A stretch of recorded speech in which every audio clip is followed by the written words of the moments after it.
Good evening and welcome to this regular meeting of the Northside Board of Trustees. Before calling this meeting to order, the board would like to take just a moment to briefly review some of the rules for conducting our meeting. The order of business for this meeting is set out in the agenda. One item that you may notice on the agenda is the consent agenda. This item includes items that are considered and are of a recurring nature.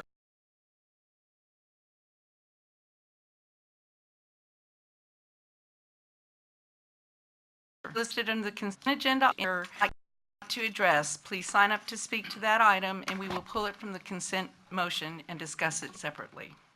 The purpose of our meeting is to conduct board business, and for that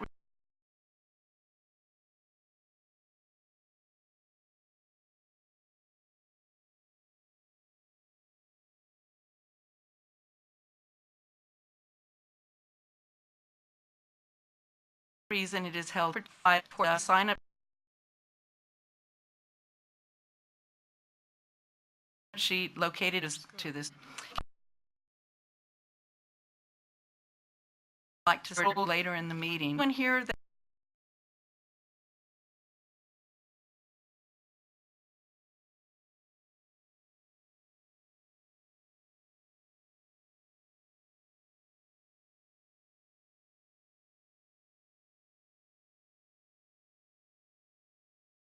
are Almighty and merciful, ask your guidance and blessings upon this board, parents, students, patrons,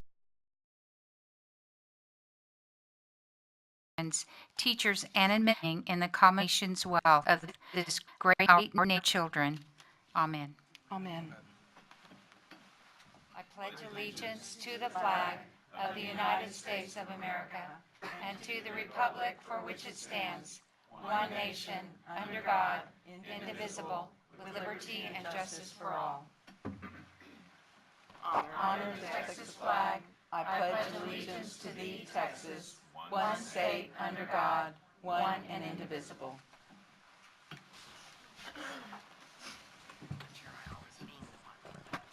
Thank you, Trustee Harrell.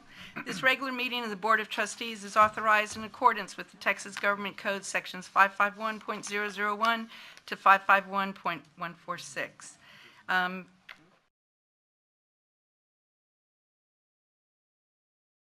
The first is on the School Finance Integrity Rating System of Texas. Thank you, Ms. First. Compton.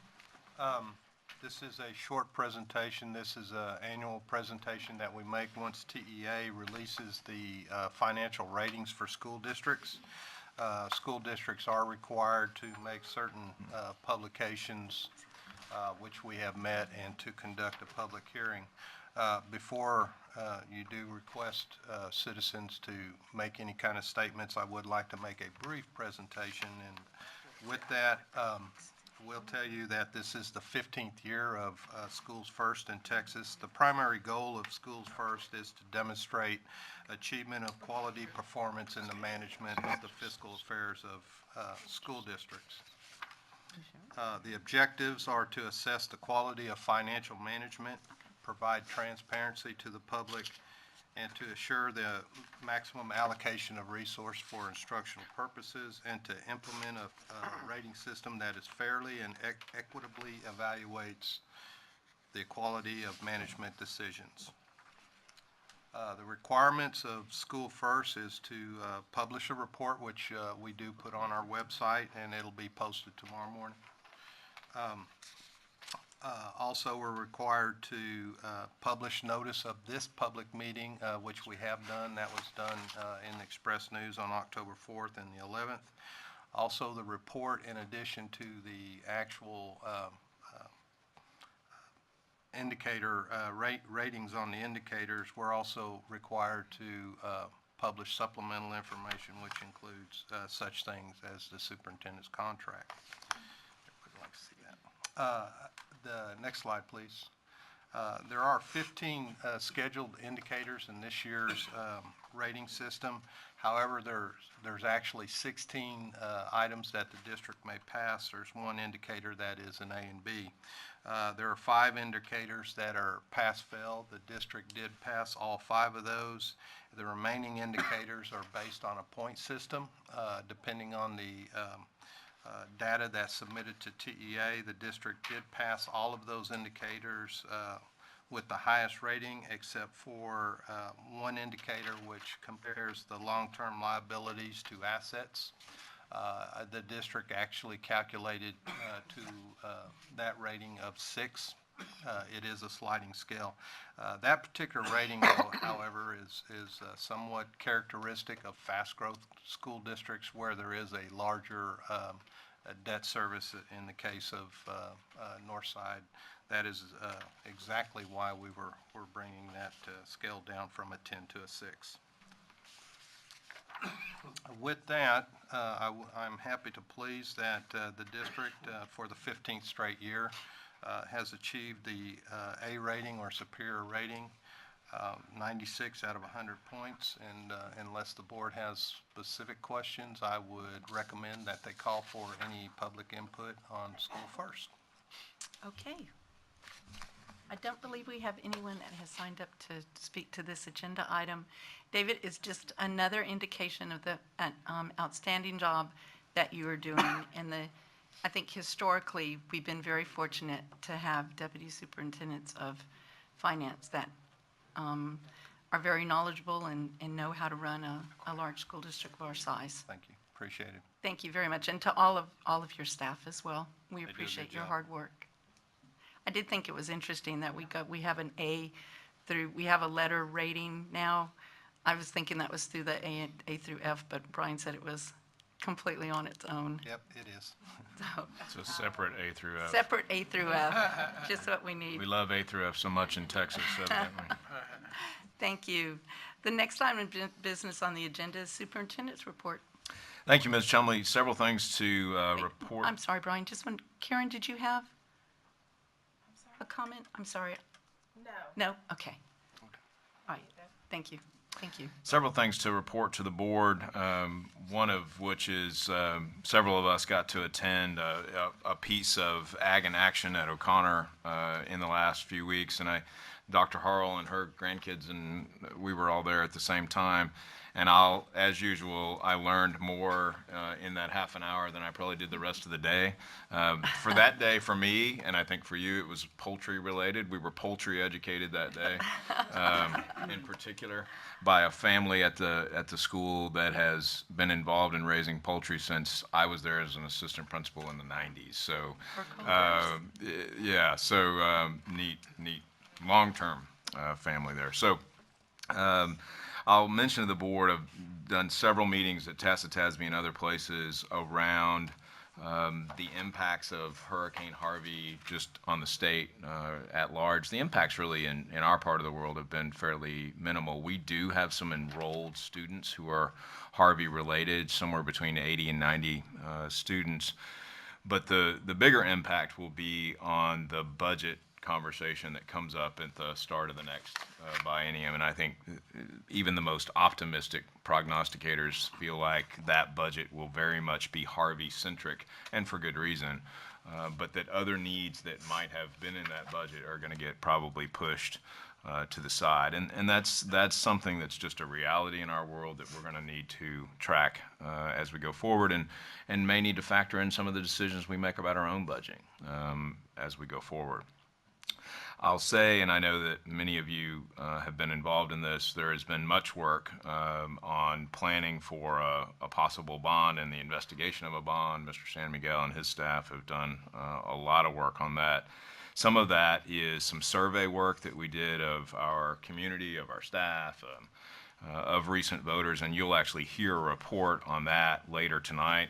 Our first Citizens Bond meeting is actually scheduled for next week. That large group will come together for their first meeting next week. I want to thank the members of the board for your support at the San Antonio Youth Literacy Panel. That's a great group, always a good conversation. I hope that the message that got across that day, at least for me, was that if we want to elect legislators who who prioritize public education. We have to get us who care about public education to vote in primary elections. That's a real learning piece that we need to continue to push. Everybody who cares about this needs to continue to push.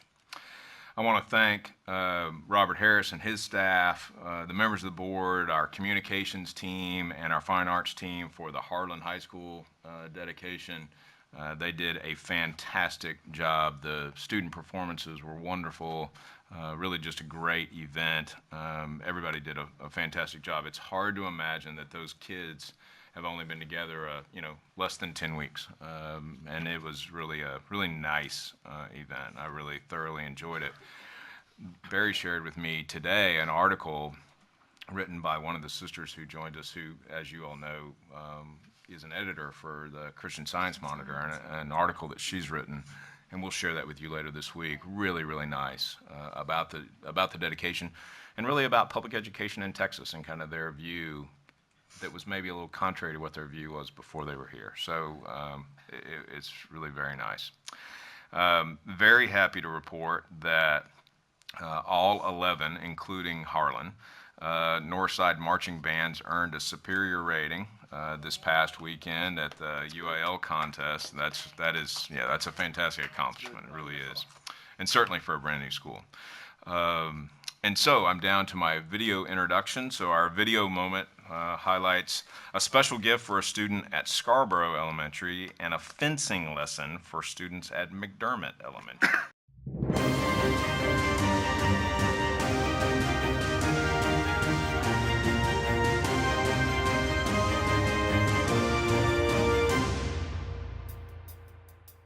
So I was at work and I got a call, not a whole lot of information. It was just, it's an emergency. Asher's been hit by a vehicle. So basically what happened was I was crossing the street at now the four-way stop. When we initially had rolled up, I had seen the van and the bicycle.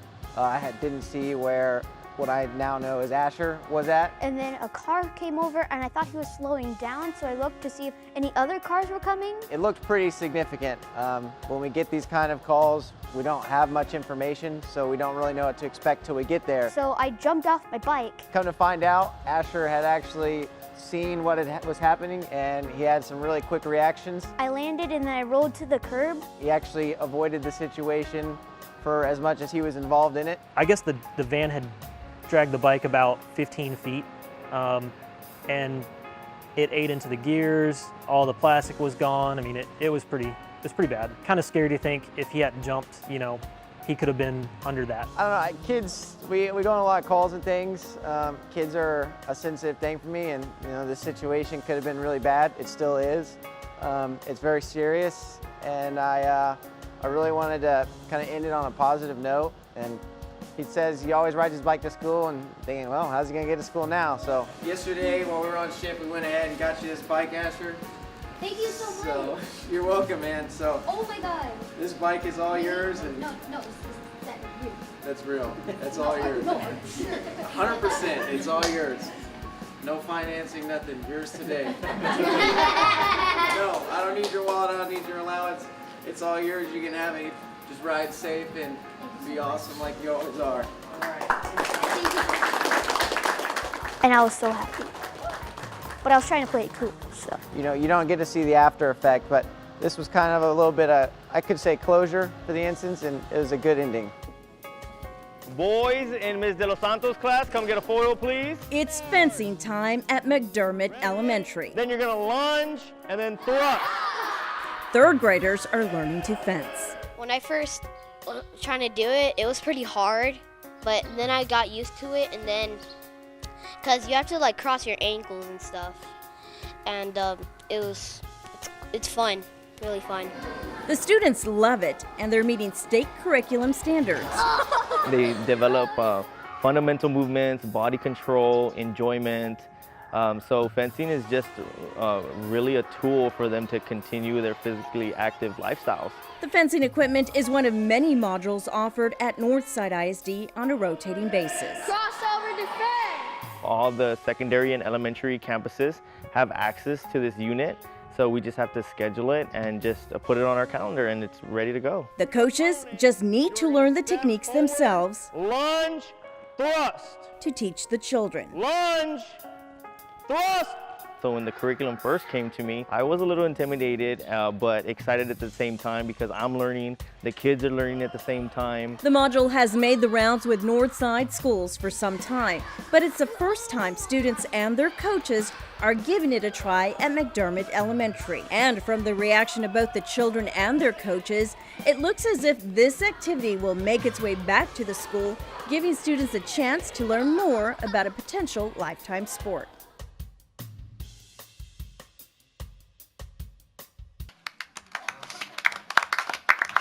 So, Very nice. as usual, and maybe in spite of what we see in the popular media, there are lots of people out there who are very community-minded and care deeply for children, and we get to see that on a regular basis. We're very fortunate in that way. Ms. Chumley, that concludes the superintendent's report. Great, thank you very much. Any board members have anything to report? Dr. Harrell? I was waiting for my phone to power up, but I have some really neat notes from a couple things. Our library sponsored, it was almost a week-long power up in our libraries, and really to just our high school libraries, which are amazing in Northside. It's tremendous. But I went to the Power Up, and really every corner of the Clark Library was being used either in a college-like manner where kids were sitting around and discussing learning or projects or studying for a test, or they were actually powering up on all kinds of equipment. Lucy Podmore, last name?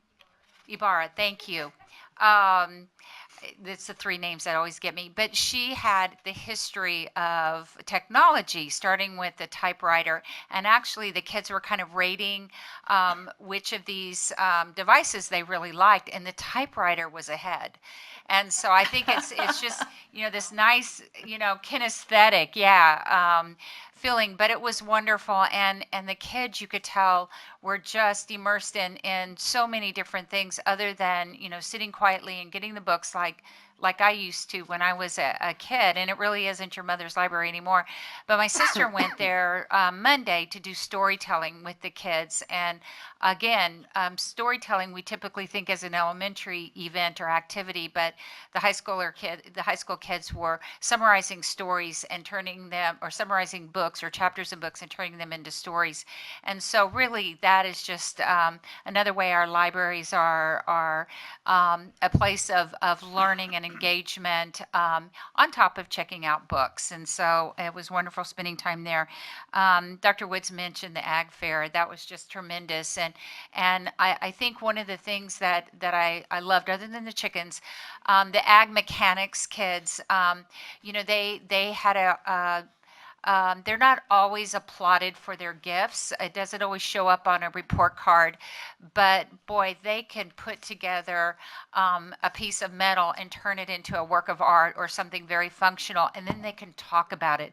And that kind of intelligence blew me away, and the kids didn't move while they were listening to these two young men talk. And I know they were representative of other young men, but our fourth graders were just so well behaved and took it all in and wanted to go milk a cow and raise chickens and run with the pigs. So it was incredible. Today at Leak, and I know there's 5 of our elementary schools have Patricia Polacco there. She's my favorite all-time children's author. She gave the gift of storytelling to the kids today, but what was so powerful is she tells these life stories in a way that word choice, it becomes pictures in our head. And kids weren't moving, and the whole the whole cafeteria. If you've ever been to our elementary schools, they're huge. The cafeteria was huge. It had third, fourth, and fifth graders in it. Nobody moved, but she would throw in these messages like she does in her book. You know, she's I call her kind of this ninja lady. She sneaks really powerful messages in Thunder Cake or Pink and Say or any of her books. But the one today, she got very emotional, and she was talking about what she wished for our kids. And it was like she was looking every single one of them in the eye. And she said, "My wish for you is to always have hope. Understand how amazing you are. You're an original. When you wake up, you hit the floor and say, 'Oh my God, I'm going to make an incredible difference today.'" And so the kids were all like, "Yes, we can. We will," you know, but it was just, so she's at least touching probably over 1,000 of our kids this week. And so you know, when you read her books, and if you haven't, go, no matter what age you are, go check out one of their books. But there's always these bright colors, and they're always kind of quilt-like pictures. And so I wore my quilt-like outfit, right? She dresses in black. She wears all black. She pulls her hair back. She wears all black. And so really that's how she first draws things, is very dark, and then the stories come alive to her. So anyway, just a joy. If you're out Christmas shopping, I would choose her books just for the message and then the art as well. The other thing that touched me was Harlan dedication. Our kids, like Dr. Wood said, put together a magnificent presentation, and we got the privilege of voting on that name. And we deliberate. We read all the essays that the kids write, and then we also did our own research. And so when we were talking about how neat this man was, the kids found out how neat he was. And there was a letter to the editor talking about how the kids don't really pay attention to the names of their schools. They're not that important. I don't know if you all read it, but our kids know how important John Marshall Harlan is, and it was in their songs, their dances, their stories. But what I didn't know is we knew that he was the only dissenting vote back in 1896 for Plessy versus Ferguson. And I'm not going to, I don't have all night. I always act like I do, but I don't. But look up Plessy versus Ferguson and find out in 1896 how monumental that was to have a dissenting vote. Then how monumental it was that you raised a family with these kind of values, that 2 generations later you have a grandson who also is a justice who got to vote for Brown versus the Board of Education. Very powerful. And so now generations later, our kids are at a school, they get these values. They wrote the music. They know these the characteristics of John Marshall Harlan.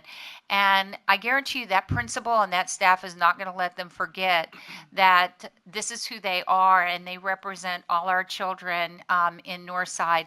And so there wasn't you know, I think I've only seen a few dedications, but this is at the top. It's going to be hard to beat this one. But anyway, thank you. Great. Thank you, Dr. Harrell. Ms. Reed? Thank you, President. Just a comment about what you just said. For those of you who do not know, Dr. Harrell's daughter is the one who wrote the winning nomination for Sandra Day O'Connor. So when she talks about dedications, she knows what she's talking about. And we did have Sandra Day O'Connor there when we dedicated that school, and she was here a couple of times after that. So we have selected some very good names, I think, in the past, and you're right, that was a really fantastic dedication ceremony. One of the things I wanted to mention was we just this past month had the state convention for school board members and administrators up in Dallas, and had lots of good workshops to go to and heard lots of good speakers. And our representative to TASB was reelected, and she chaired the committee on one of the committees where they selected the superintendent of the year. And so she made that presentation from the stage, and I think she did a remarkably well, very nice job. So thank you, Karen. I just, as I sat down here tonight, received 2 thank you letters, which doesn't always happen for things that you go and do. And one of them was from family. And those of you here in Northside all know that we have a Reddix Center who was named for one of our past school board members named Nellie Reddix. And her entire family was there for a memorial mass for her. And they were an outstanding group of people, children and grandchildren, and I think even a great-grandchild or 2. And Nellie used to actually live in the same area that I did, not the house I live in now, but one previously. So she and I had become pretty good friends over the years, and it's just nice to know that the association there with the Reddix family is still there, because one of the granddaughters asked from the pulpit how many people in the audience were from Northside, and it was probably about half. So that was really nice to know that we all definitely appreciate her contribution, and we appreciate the fact that Northside has honored her in that way also. Also received a thank you letter today from the AFT. Karen and I went to their legislative update, and it was nice to be there with a lot of teachers from Northside. So thank you for that as well. And that's all I have at this time. Thank you. Thank you. Ms. Freeman. Sorry. Thank you, Ms. Chumley. And yes, I would like to thank this board for the opportunity to be able to serve on the TASB board. It is because of you that you elected me that I'm able to do that. So I appreciate that. And the opportunity to have brought remarks from the selection committee for the superintendent of the year, and to be able to introduce Dr. LaTanya Goffney, who is superintendent at Lufkin ISD, who was the superintendent of the year. So that was quite an honor. Band UIL was absolutely wonderful. As y'all have said, the bands have just been, every year, there's just a ratchet up the performance, and they were absolutely outstanding. Katie, you mentioned AFT. Dr. Woods, you talked about the importance of voting, and in that presentation or in that meeting with AFT, they stressed that, and I suspect we're going to be hearing more of that, but encouraging certainly educators to go out and vote, and that's extremely important. One thing, at the TASB board meeting, just for my fellow trustees, Grassroots, and thank you, Bobby, for getting this on the calendar. Grassroots is on Wednesday, February 28th. So you might want to write that down. That is the start of our legislative input into TASB's legislative priorities. So it's truly important for us to attend. Where will it be, Karen? Region 20. Okay. Winter governance this year, y'all, is in Galveston. They've moved it from Corpus to Galveston, so that should be of interest. Also, Senate Bill 1566, that affects us as trustees, just to let you know that there is no guidance yet from TEA as to how, what rules there are going to be for, in Senate Bill 1566, it requires school board trustees to receive an additional 3 hours every 2 years on looking at student performance and indicators for that. So we're going to be hearing more about that, I am assuming, very soon. And NSBA is coming up. I do know, and Dr. Woods, thank you for sending the video that that Mr. Menchoka submitted for the performance groups, to be able to have a performance group at NSBA. I know that call went out, and I appreciate the opportunity for Northside to be able to at least try to be part of that, and hopefully we'll get selected. That's it, Ms. Chumley. Thank you. Dr. Harrell, did you have anything else? No. No? Okay. Any other trustees?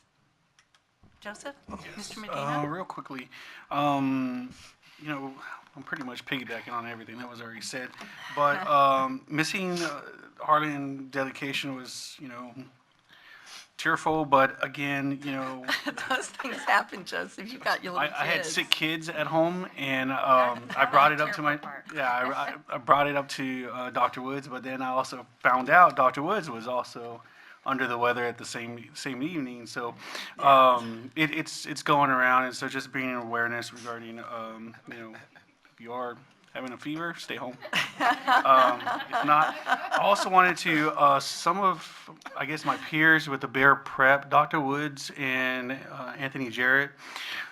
Spoke at a panel last week and did a phenomenal job representing Northside and providing insight for those aspiring administrators. It's Bear Prep is for growing future principals in urban high needs areas and surrounding urban areas. And so again, I wanted to recognize Dr. Woods, and it was a great discussion.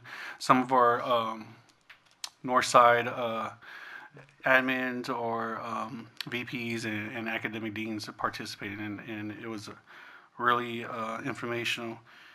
Also, I wanted to piggyback on Tassa Tasby. It was interesting because some of the sessions I attended were in comparison to large districts, fast-growing districts, and then you have smaller districts, and the lens that they are looking at funding is not, you know, it's similar, it's not the same. And so when we're learning and understanding how legislation is moving forward with financing and public education, it is one of the most interesting, aspects, including what took place with the natural disaster, including Harvey. There was a lot of insight going into pre-planning for the next legislative session, and so I wanted to just kind of share that with you all as well. But thank you so much. Okay, Mr. Blunt. Thank you, Mr. Medina. Yeah, I just wanted to go ahead and admit that I still use a typewriter. Side item. No, I just have one other item. I want to thank our different PTA representatives as well as our principals. Still going out and doing a very brief Go Northside message at all our different elementary, middle, and high school PTA and some of the other meetings. And as you go along, it seems to be going over very well. So very pleased to be able to do that. That's all I had. Great. Great. Mr. Lopez, did you have anything? Okay, I have something just real quick. And just for y'all to know, there is so much going on in Northside, and all of us try to make as many different events as we can, and so that's why we do this. So I know you're hearing from all of us, but it's kind of for us all to be able to share with each other what the other trustees have been doing as well. Carol, I wanted to tell you, I saw the cutest pictures of these two gorgeous grandchildren, and they were yours, at Ag in Action, holding chicks. And I think your little granddaughter would touch but not hold, but then Nicholas wanted to take it. They were the most precious. I wish I would have thought about it and I'd had them up so the precious pictures. Thank you for going. The kids really appreciated having people come out and listen to their presentations. And it really helps with the AgMech, because part of the AgMech program at the Gerlach Show and at San Antonio is that the judges talk to the students about their project. How they designed it, how they created the blueprints for it, the math and science that they used in it. And so this gives them that opportunity to practice that. So there's another side too that you were helping with when they were doing that. Thank you. I know I told you all about Judy Flores. Well, she delivered them, and I've got some pictures to share.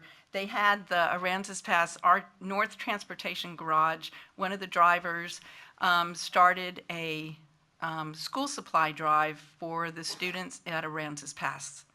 And Boone Logan, who is an O'Connor graduate and is a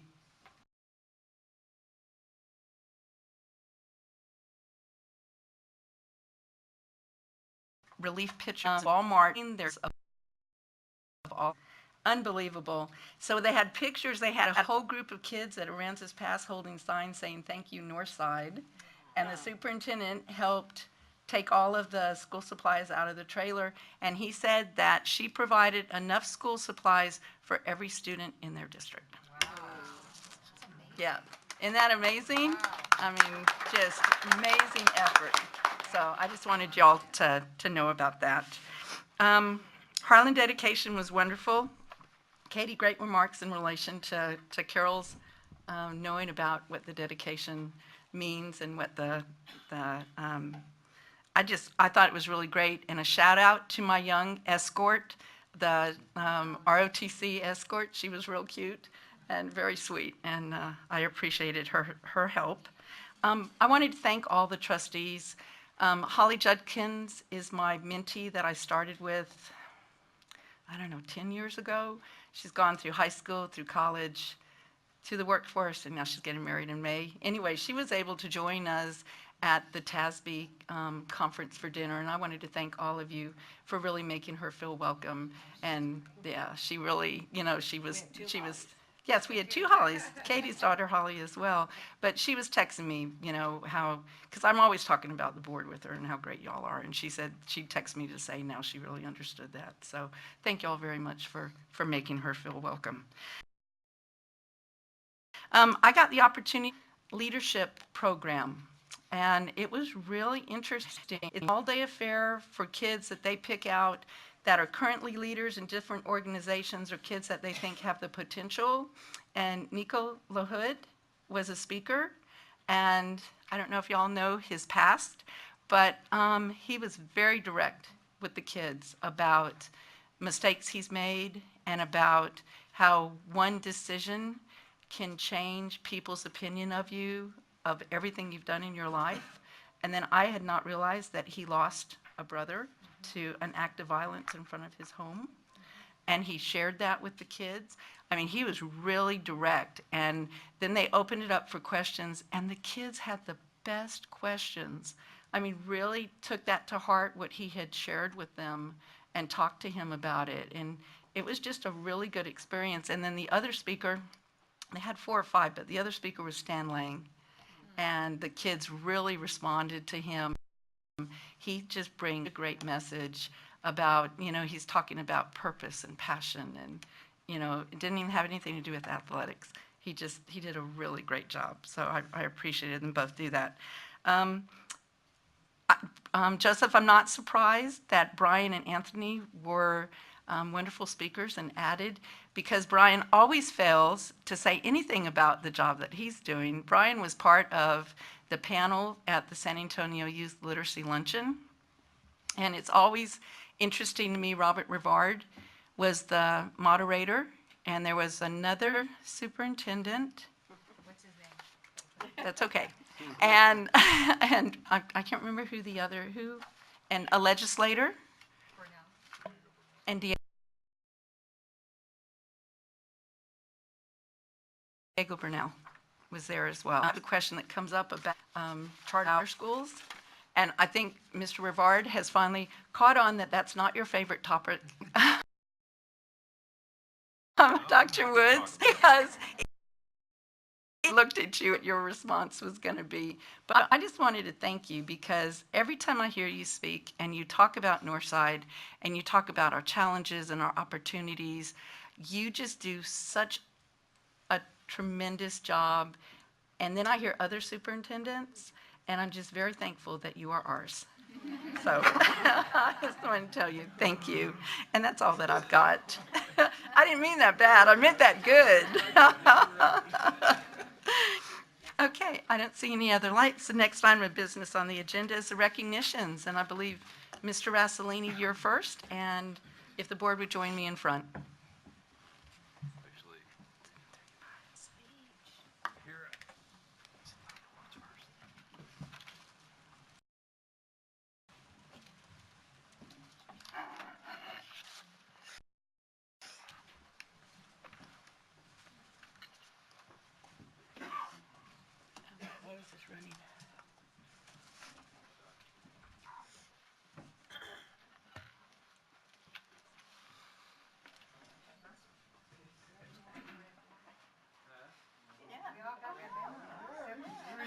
So we've already recognized Mr. Rastellini tonight, and yet we're going to do it again for something different. So it is my pleasure to recognize David, the Deputy Superintendent for Business and Finance, as well as I know he would say all of the other folks in our Business and Finance Department. For the 25th year in a row, Northside has received a Certificate of Achievement for Excellence in Financial Reporting. It is awarded by the Government Financial Officers Association in the United States and Canada for its comprehensive annual report for the fiscal year ended August 31, 2016. The Certificate of Achievement is the highest form of recognition in the area of governmental accounting and financial reporting, and its attainment represents a significant accomplishment by a government and its management. An award of financial reporting achievement is presented to David Rastellini, Deputy Superintendent for Business and Finance, as the individual primarily responsible for the award-winning financial report. We all know what a challenge it is with limited resources coming out of Austin to maintain a balanced budget in a system like ours. David and his team work tirelessly to make sure taxpayers' money is spent wisely, ethically, and for the benefit of Northside students. It's no wonder that this streak has continued for 2.5 decades. We want to take time to salute the Business and Finance Department and its leader, David Rastellini, for receiving this special designation yet one more time. Mr. Rastellini, please come forward.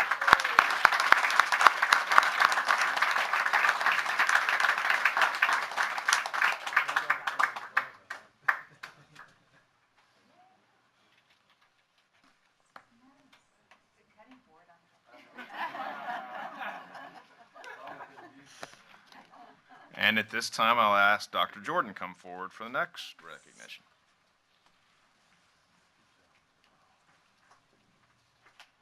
Thank you, Dr. Woods. It's my pleasure to introduce Justin King, a teacher at Zachary Middle School who was selected as the 2017 Texas Council of Administrators of Special Education Teacher of the Year Award. This award is designed to honor a general or special education teacher who is using research-based practices with a commitment to children. Justin is an 8th grade collaborative special education and specialized instruction teacher. He also assists in the behavior management classroom and the autistic unit. The students in his class have a variety of disabilities, with most of them being borderline intellectually disabled. Justin's classroom is a second home to 120 students, of which 28% are considered special education. With his vast range of students, Justin excels in ensuring differentiated learning that allows students to demonstrate significant growth. So it's no wonder that Justin King was named the 2017 TCASE Teacher of the Year. Justin, we welcome you.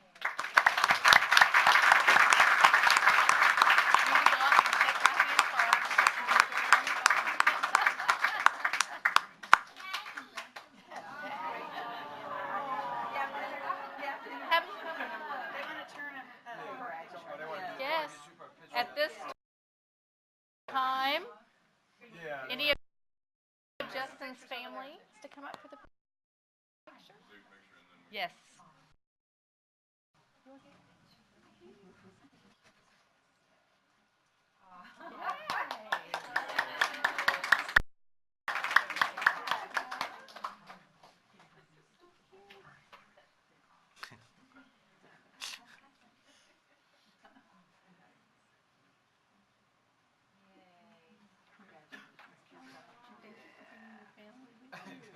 No, they wouldn't let me come along.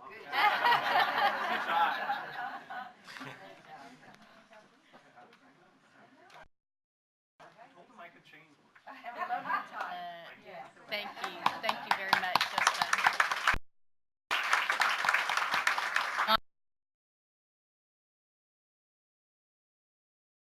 I'm going back to Mr. Glenn.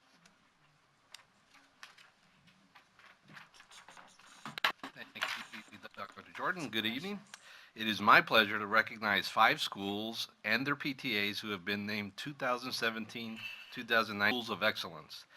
Beard, Mernon, Leon Springs, and Scarborough Elementary Schools, as well as Neff Middle School, are among 143 schools from across the country to receive this special designation, and are the only schools in San Antonio to receive it. It is also the time for a couple of these schools to receive this designation. Research shows that when families and schools work together, student increases, schools improve, and communities grow stronger. To be recognized as National PTA School of Excellence, PTAs evaluate their current family engagement strategies and submit a goal for school improvement that families, teachers, and administrators have set together. They improve upon their family engagement strategies throughout the year while focusing on their goal. The National PTA School of Excellence designation is awarded with demonstrated improvement in the family-school partnership and significant progress toward this goal. This is the 4th year in a row that we have recognized PTAs for receiving this outstanding designation. Past recipients include Ellison, Leon Springs, Mireles, and Mernon Elementary School, as well as Folks, Hobby, and Peace Middle Schools.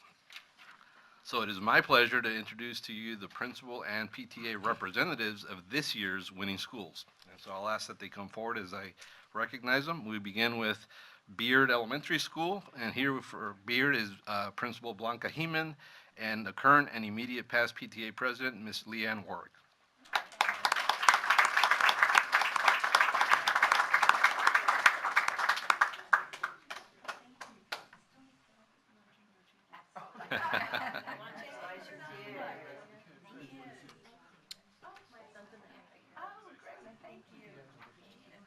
From Mernon Elementary School, we have this evening Principal Amber Freeman and current and immediate past PTA President, Mr. Gary Relic.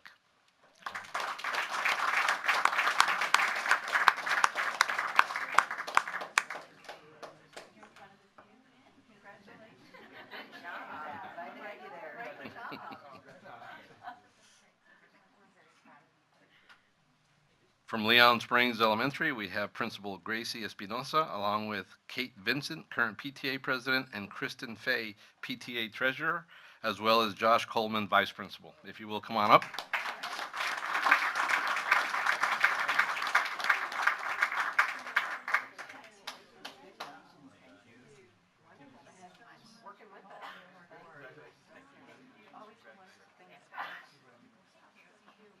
Our last elementary school is Scarborough Elementary, and from Scarborough this evening, we have Principal Mireya Campbell, Monica Medina, current PTA, Lori Garcia, past PTA President, and Vice Principal Mark Sandoval. If you will, come on up.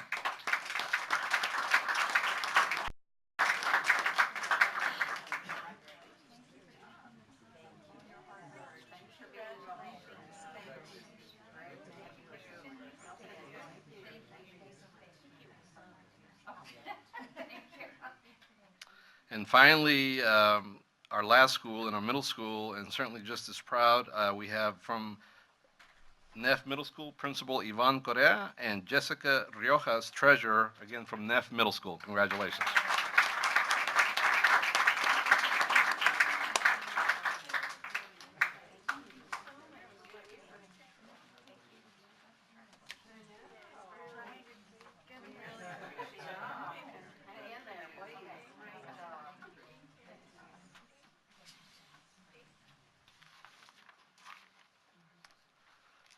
Next, it is my pleasure to recognize the members of the 2016-2017 Northside Leadership Academy class. For the past 41 years, in an effort to identify and train future administrators, we've held specialized training in one form or another. Beginning in 2018, we transitioned from AIM to the new Northside Leadership Academy, or NLA. NLA is a year-long program that focuses on core competencies as they apply to school or department leadership. The admittance process into the program is a rigorous one. Along with the regular application, participants are required to complete a problem-solving exercise as well as participate in a mini interview. At this time, I'd like to recognize the 4th graduating class of the NLA, Northside Leadership Academy. Each graduate will be receiving a certificate of completion, like this one. My notes say raise up certificate. Like this. And after they shake your hands, they will go receive their individual certificate. Ms. Lara will be here, and Mr. Daniel will direct you to where to get those. So, the first group, and I ask that you come forward, should be the auditors. And now this is the group that basically are already sitting administrators, but they have not been, so they are offered a program as well. So we begin with them as the first group. And with us this evening, we have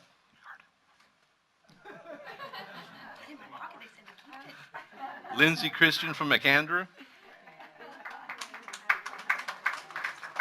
Julie Meneses from Ellison Elementary. Jose Jimenez from Glen Oaks Elementary. Rhapsody Quintero from Driggers. Wendy Tiemann from Timberwall Elementary. Lauren Windewahen from Jefferson Middle School. Richard Cardenas from Ross Middle School. Anne Marie Devlin from Folks Middle School. Erica Almendares from Harlan High School. Venus Gonzalez from Northside Alternative High School. And Fernando Nieto from Taft High School.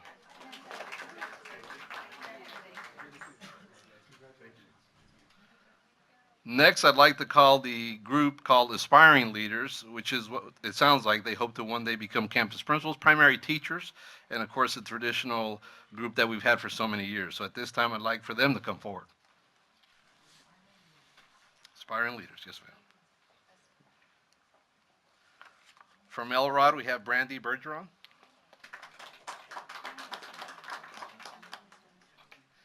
From Westwood Terrace, Guadalupe Veliz.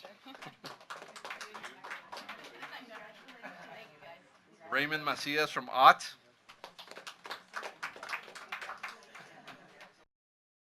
Delia Soto Valley. Nicholas Longoria from Conley. Christine Lyons from Pease. Sherry Rich from Briscoe. I'm at J now. At J. Already promoted, great. From Rollinson Middle School, Billy Smith. From Hobby Middle School, Stephen Weber. From Harlan High School, Brenda Cornell. And from Hull, Sarah White.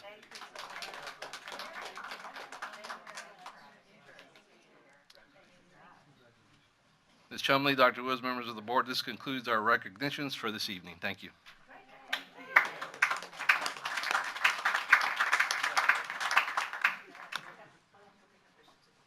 Yes.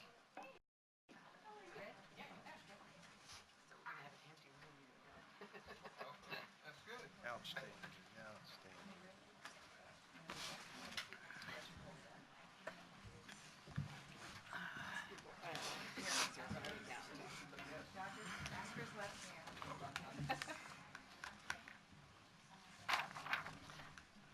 When's the first game? It is tonight. I tried to buy tickets. I was gonna make my husband go. $100 standing room only. Oh, really? Thank you very much. Okay, come on. Hang on. There we go. All right, well, everyone has left us. I can't, we have seats here. If y'all would like to come in and sit down, please. And clear the room. Yeah, and don't worry about the signs. You can sit anywhere if y'all want to come up in the front, wherever you want to sit.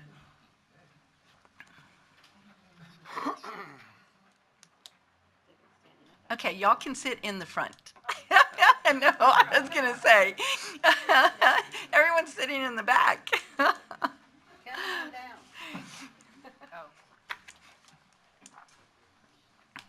Okay, so we obviously have some students here, right? Yes, from what school? And whose classes? That's what I thought. Well, great. Well, we're glad to have you here, and I'm sorry that you were here for a full pass. Oh, there you are. I missed you. I know you always come with your kids. You just make sure you stay, right? All right. Well, we're really glad to have you, and if you need an agenda, let us know, because he should have had some in the back. All right. The next item of business on the agenda is the consent agenda. Do any trustees have any items that they want to have pulled? All right, all those, may I have a motion to come before the board? Approval of the consent agenda as presented? Is there a second? It's been moved and seconded that we approve the consent agenda as presented. All those in favor, please signify by saying aye. Aye. All those opposed, the ayes have it, and the motion carries. The next item of business on the agenda is citizens to be heard, and I'd like to read a few instructions on rules for addressing the board. We believe citizens to be heard is important and meaningful, and we will listen to what you have to say. We value your opinions, although we are restrained by law from taking any action or having any discussion since it's not on the agenda. We value your opinions, and we will listen to what you have to say. Please use the podium, address your remarks to the board, confine your remarks to a Northside policy or practice, limit your remarks to 3 minutes. At 2 minutes, the board secretary, Mr. Lopez, will hold up the yellow card. At 3 minutes, the board secretary will hold up the red card. We ask that you wrap up your remarks at that point. Please do not make any personal attacks on individuals. And if I could ask the audience to please refrain from any applause or negative response. Thank you very much.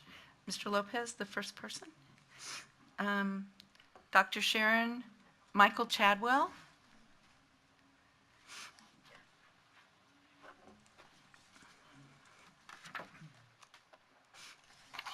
Good evening. Good evening. Okay, so you know my name is Dr. Sharon Michael Chadwell, and I am not only a concerned citizen living within the boundaries of Northside, I'm also a former employee of Northside. A recent event at Rollison Middle School caused me to ponder some of the factors that led to that situation that I would like for Northside's leadership and board to consider. I examined the district's demographic data obtained from the TEA's website via the AEIS and the Texas Academic Performance Report, and reviewed the ethnic distribution of students in relation to teachers from 2010 to 2016. While I do appreciate the commitment and professionalism of educators in the district, the reality is that statistically, the teacher population is not representative of the student population. Since 2010-2016, for example, African American student population has averaged about 6.4%. However, the teacher population averaged 3.3%. During that same period, the white student population averaged 20%, and the teacher population averaged 52%. Looking at the district's 2013-2018 strategic plan, the diversity plan focuses on providing meaningful learning opportunities for the district's diverse student population. However, I believe that more work needs to be done in addressing the ethnic distribution misrepresentation noted between the students and the teachers. So I have 2 questions I'd like for you guys to ponder. First of all, what truly is being done to recruit, hire, and retain a more racially and ethnically diverse teaching and administrative staff at all levels within the district? And what is the district's plan on improving diversity training for teachers, administrators, and other staff members beyond learning styles?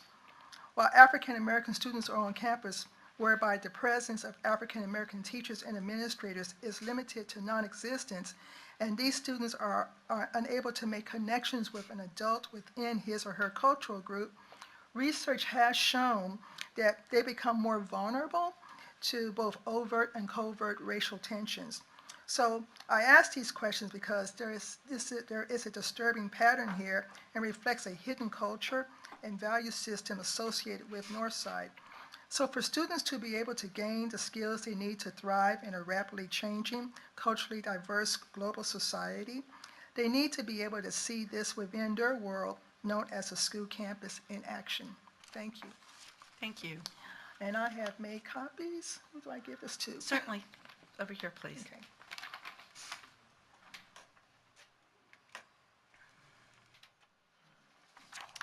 Okay. Sandra Kearns.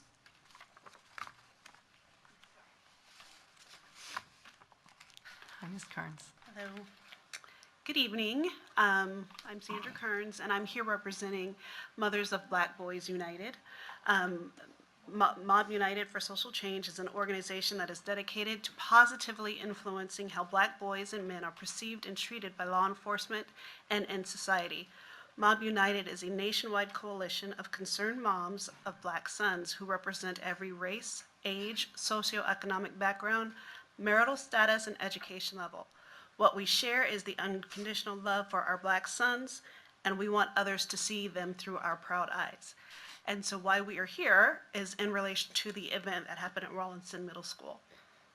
Now, from the National Association of School Resource Officers website, the goals of well-founded SRO programs include providing safe learning environments in our nation's schools, providing valuable resources to school staff members, and fostering positive relationships with youth. Now, the first goal is to provide a safe learning environment. And to that, I ask you, were those children made safe who watched Officer Gomez pick up and slam their classmate to the ground? No. They also were affected by witnessing the abuse. Now, we are gradually allowing ourselves to become a police state. We have accepted the police in our children's schools so that a simple altercation between two boys turns into one child placed in handcuffs while the other gets away with spitting on a classmate. In the past, both boys would have been sent to the principal's office, given a chance in their side of the situation, and perhaps received a detention, where the boys given the opportunity to learn anything positive from this situation. The second goal is to provide valuable resources to school staff members. And so to that, I ask you, have they provided you with information on the school to prison pipeline? Have they discussed the desire to lessen their visibility on campus? And have the SROs in the district that this district employs provided the board and the schools with information on implicit bias? A district that is dedicated to improving outcomes for all of its students can implement a change at the middle and or high school level. As Jane Elliott's research proved, if you're familiar with that, that's the blue-eyed, brown-eyed exercise. Everyone rises to the expectations set before them. Current zero tolerance and get tough policies in schools focus on punishment to address problem behavior, which effectively starts these youths along the school to prison pipeline. We all know how much a positive interaction with someone can change your day. That unexpected smile or nice gesture can really brighten up an otherwise dreary day. With that in mind, I suggest that your district and all others embrace a district-wide positive behavioral intervention and support system. This system is not new, and most elementary schools utilize some method of rewarding positive behavior. It does not have to stop in elementary school. And what would have changed in this incident if that student that spat had learned how to treat his fellow students with the respect they deserve? How could the situation have resolved itself had a teacher approached the boys and, as a consequence to their behavior, they had worked on a project together? Instead, one student got roughed up by an officer that is supposed to be fostering a positive relationship with youth, while the other learned that there is no consequence for his bad behavior. Thank you. Thank you.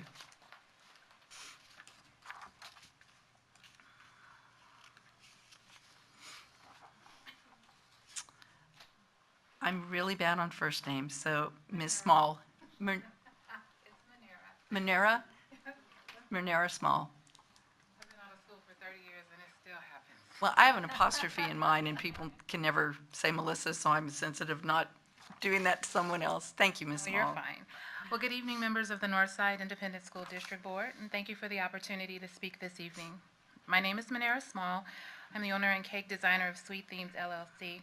I am also an active and contributing member of Mob United for Social Change and the San Antonio community at large.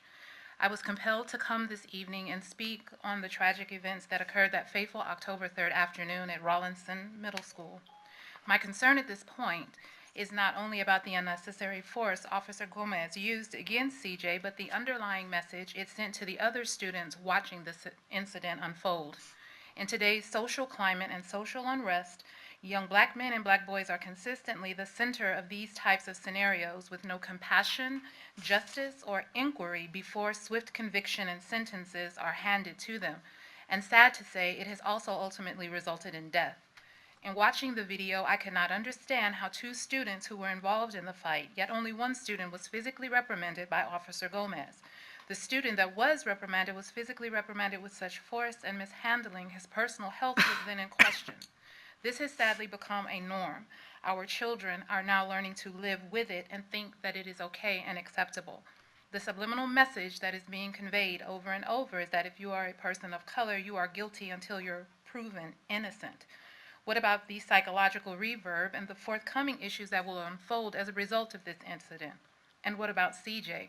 How do we successfully teach our children to express and defend themselves within the realm of the rules and the laws that govern them when those who are put in charge to enforce those rules are the perpetuators of violations? How do you instill an environment of diversity when only a certain group is constantly being marginalized and called out? My question to the board is, what has the school district put in place to answer to the silent fears and questions that have quelled as a result of this incident? Our children have to contend with the growing pains of being adolescents, standardized testing, responsibilities at home and community. Where does defending themselves from civil servants fit into that developmental itinerary? I would like the NISD school district to know that this incident will not be swept under the rug.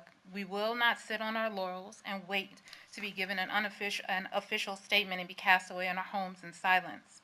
Officer Gomez went too far. He forfeited his right to protect and serve the students of this community. I ask that his immediate termination be considered with no prejudice or reserve. Thank you.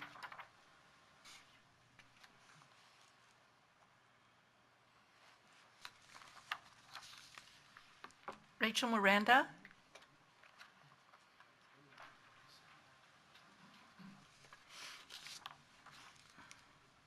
Great. Hi, thank Hi. you for your time. Whew, I'm nervous. It's okay.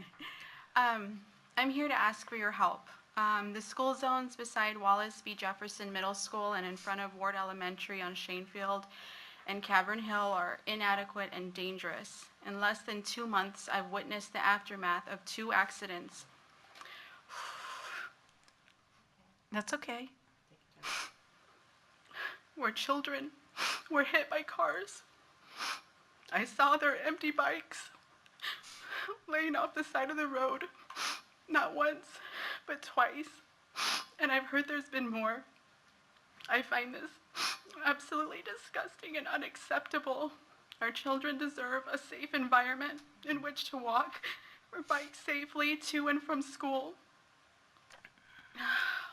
After the first accident, I saw the aftermath of there was police presence on Shanefield for a few days, which made drivers slow down, but soon after it was back to a sick normal of children being endangered by speeders and barely existent school zone. And on top of that, days with no crossing guard. There's a lot of inconsistencies. A crossing guard for our children should be a constant and a given, not a hit or miss. Parents and children should be able to count on the schools they pay into to provide the utmost safest school environment they can. They just want to walk to school.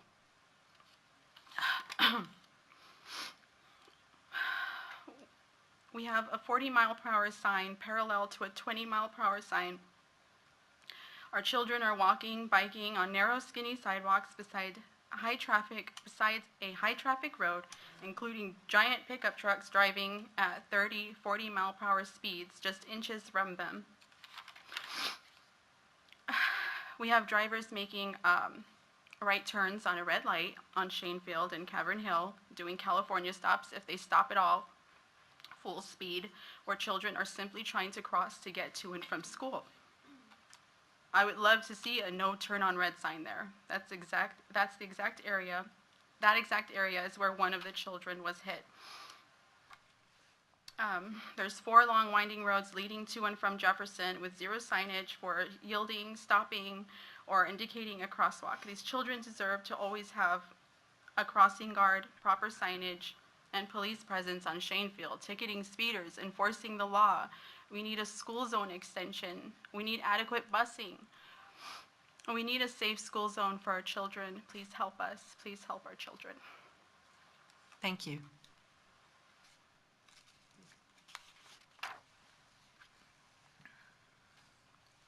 Mr. Lee? Yes, sir? Quo Lee. Yes.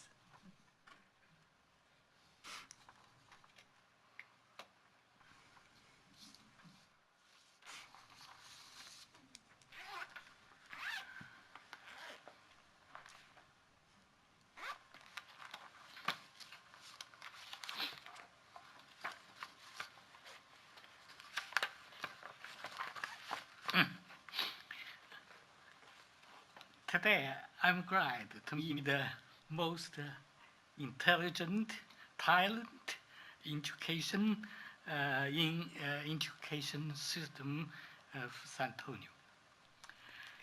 We would like to thank you to give me opportunity for 3 minutes talking, but 3 minutes may be not enough.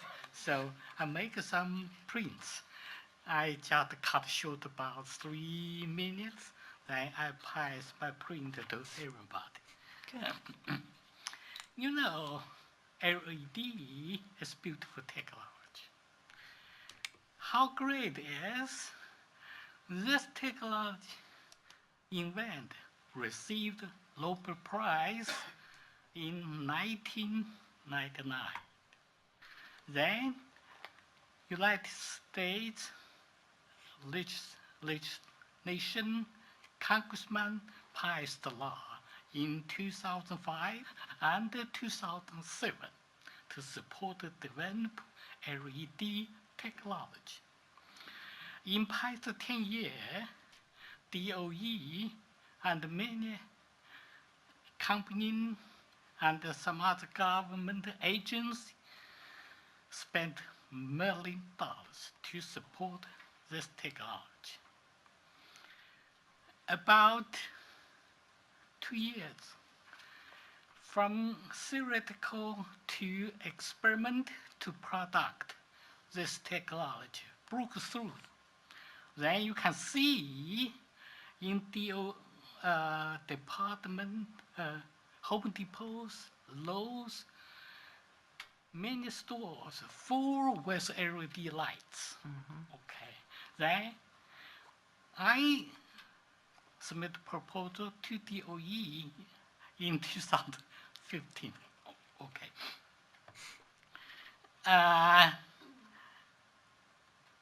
For some LED technology, use LED like a core technology for advanced lighting system for schools, for libraries, office, but I face great resistance.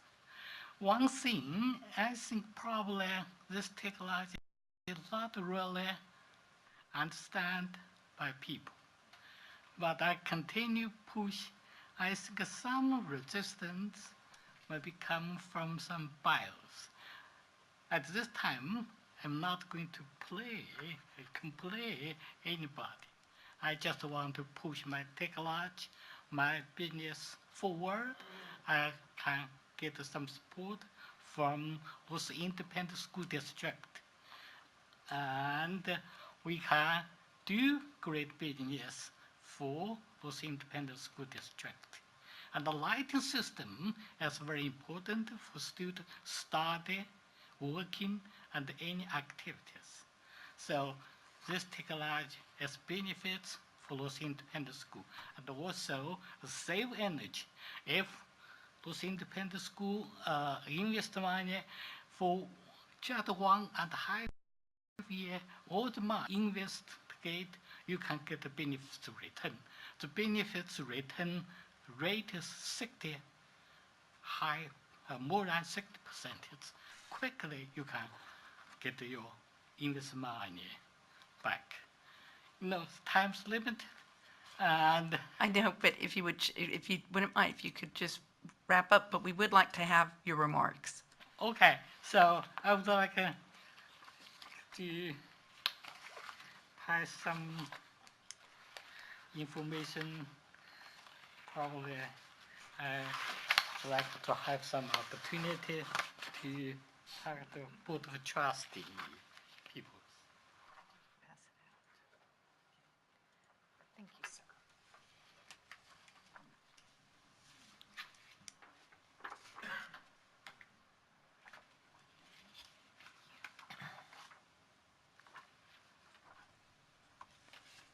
Thank you very much.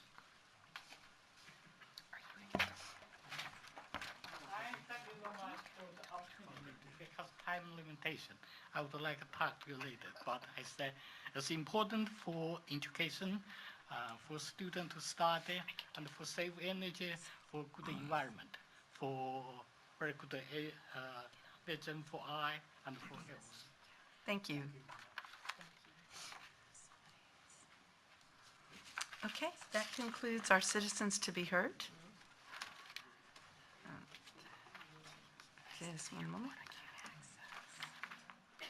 Okay, the next item of business on the agenda is facilities and operations, the schematic design for the science classroom, library additions, and renovations at Stinson Middle School. Mr. San Miguel. Thank you, Ms. Chumley. We have a couple of presentations for you today, schematic design presentations. The first one is for Stinson, and Mr. Carr Hornbuckle will be here. Oh, he's here? He's here. He's here, okay. I just had to turn around and make sure. To make a presentation about Stinson. The 2014 bond provided for a library upgrade and a science. So.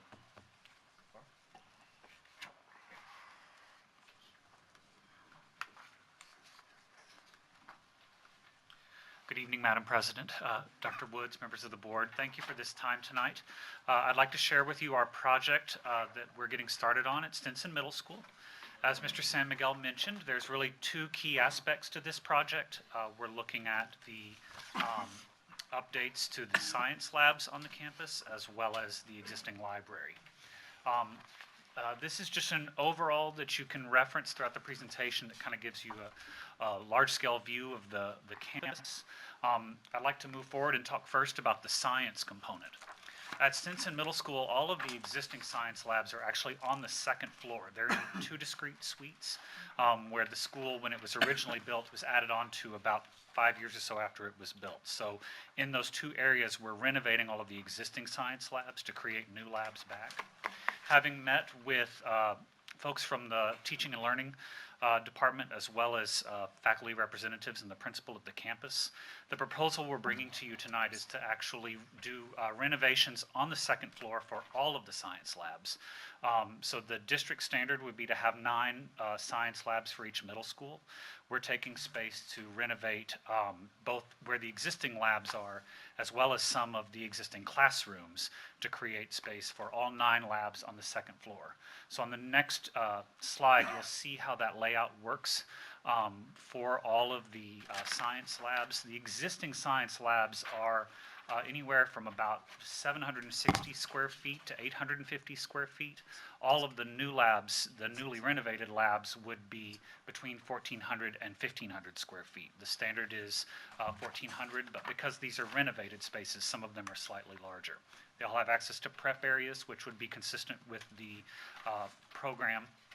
And the goal of this, what was attractive about this proposal we're making, is that it keeps all of the science labs together on that second floor, rather than having some renovated space on the second floor and putting a portion of the labs as an addition on the first floor of the school. With that said then, what we're doing, because we are taking some classroom space that's not currently being used for science, and we're creating a classroom addition. This piece just shows you a view of one of those science lab spaces that we will be renovating, along with an axonometric that looks down into each of those labs on the second floor.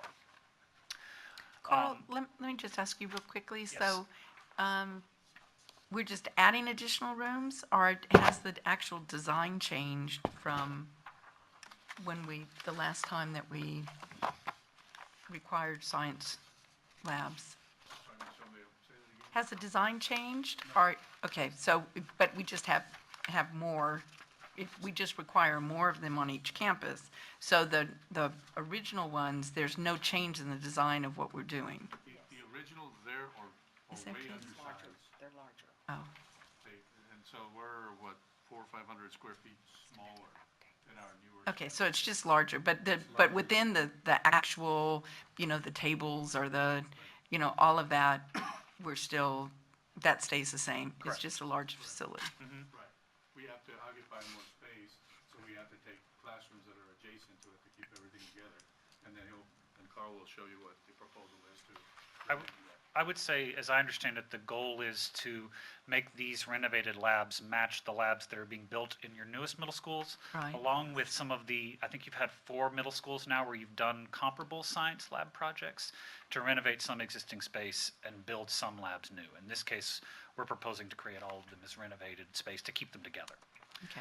So when we look now at the main part of the first floor, we're looking at doing updates to the library at Stinson, but we're also going to be doing a building addition of new classroom space to offset those classrooms that are being taken over on the second floor. You'll see on the right-hand side of this image, there's an outdoor plaza area, and we're using that as a location to create our classroom addition, and then putting a new plaza space immediately next to that. That's the best point of access at the campus for these classrooms, and the way that will work for the campus is on the next slide, you'll have this new classroom suite on the main floor, near to where the rest of the existing classrooms are. We're looking at that library program and making sure that all of the space we're accounting for in the library and its support spaces, again, match all of your standards for your newest middle schools. Because the library at this campus is actually quite large, it gives us some surplus space to create a third computer lab that is currently only accessible from the library. That becomes a shared space, along with an 8th classroom area. The subsequent slide shows, again, an overview of the library and classroom area with one typical rendering inside one of the new classrooms. And then there's one subsequent slide that shows the, well, this slide actually gives you 2 perspectives inside the renovated library space. And then the last slide looks at the classroom addition that we're creating. At Stinson, all of the classrooms, or many of the classrooms, have an exterior ribbon window, and so we're looking at using that same window detail on our classroom addition, which is what you see in image number 5. Okay. Any questions? I do. Why did you decide to put the plaza at the end there instead of on the other side? On which other side? Can we go back? Right there, where you are. And you've got the plaza to the right instead of on Going top? up? Yeah, yes. Well, we're partially doing that because of where some of the existing trees are. If we push it up, there wouldn't be as direct a way to access it.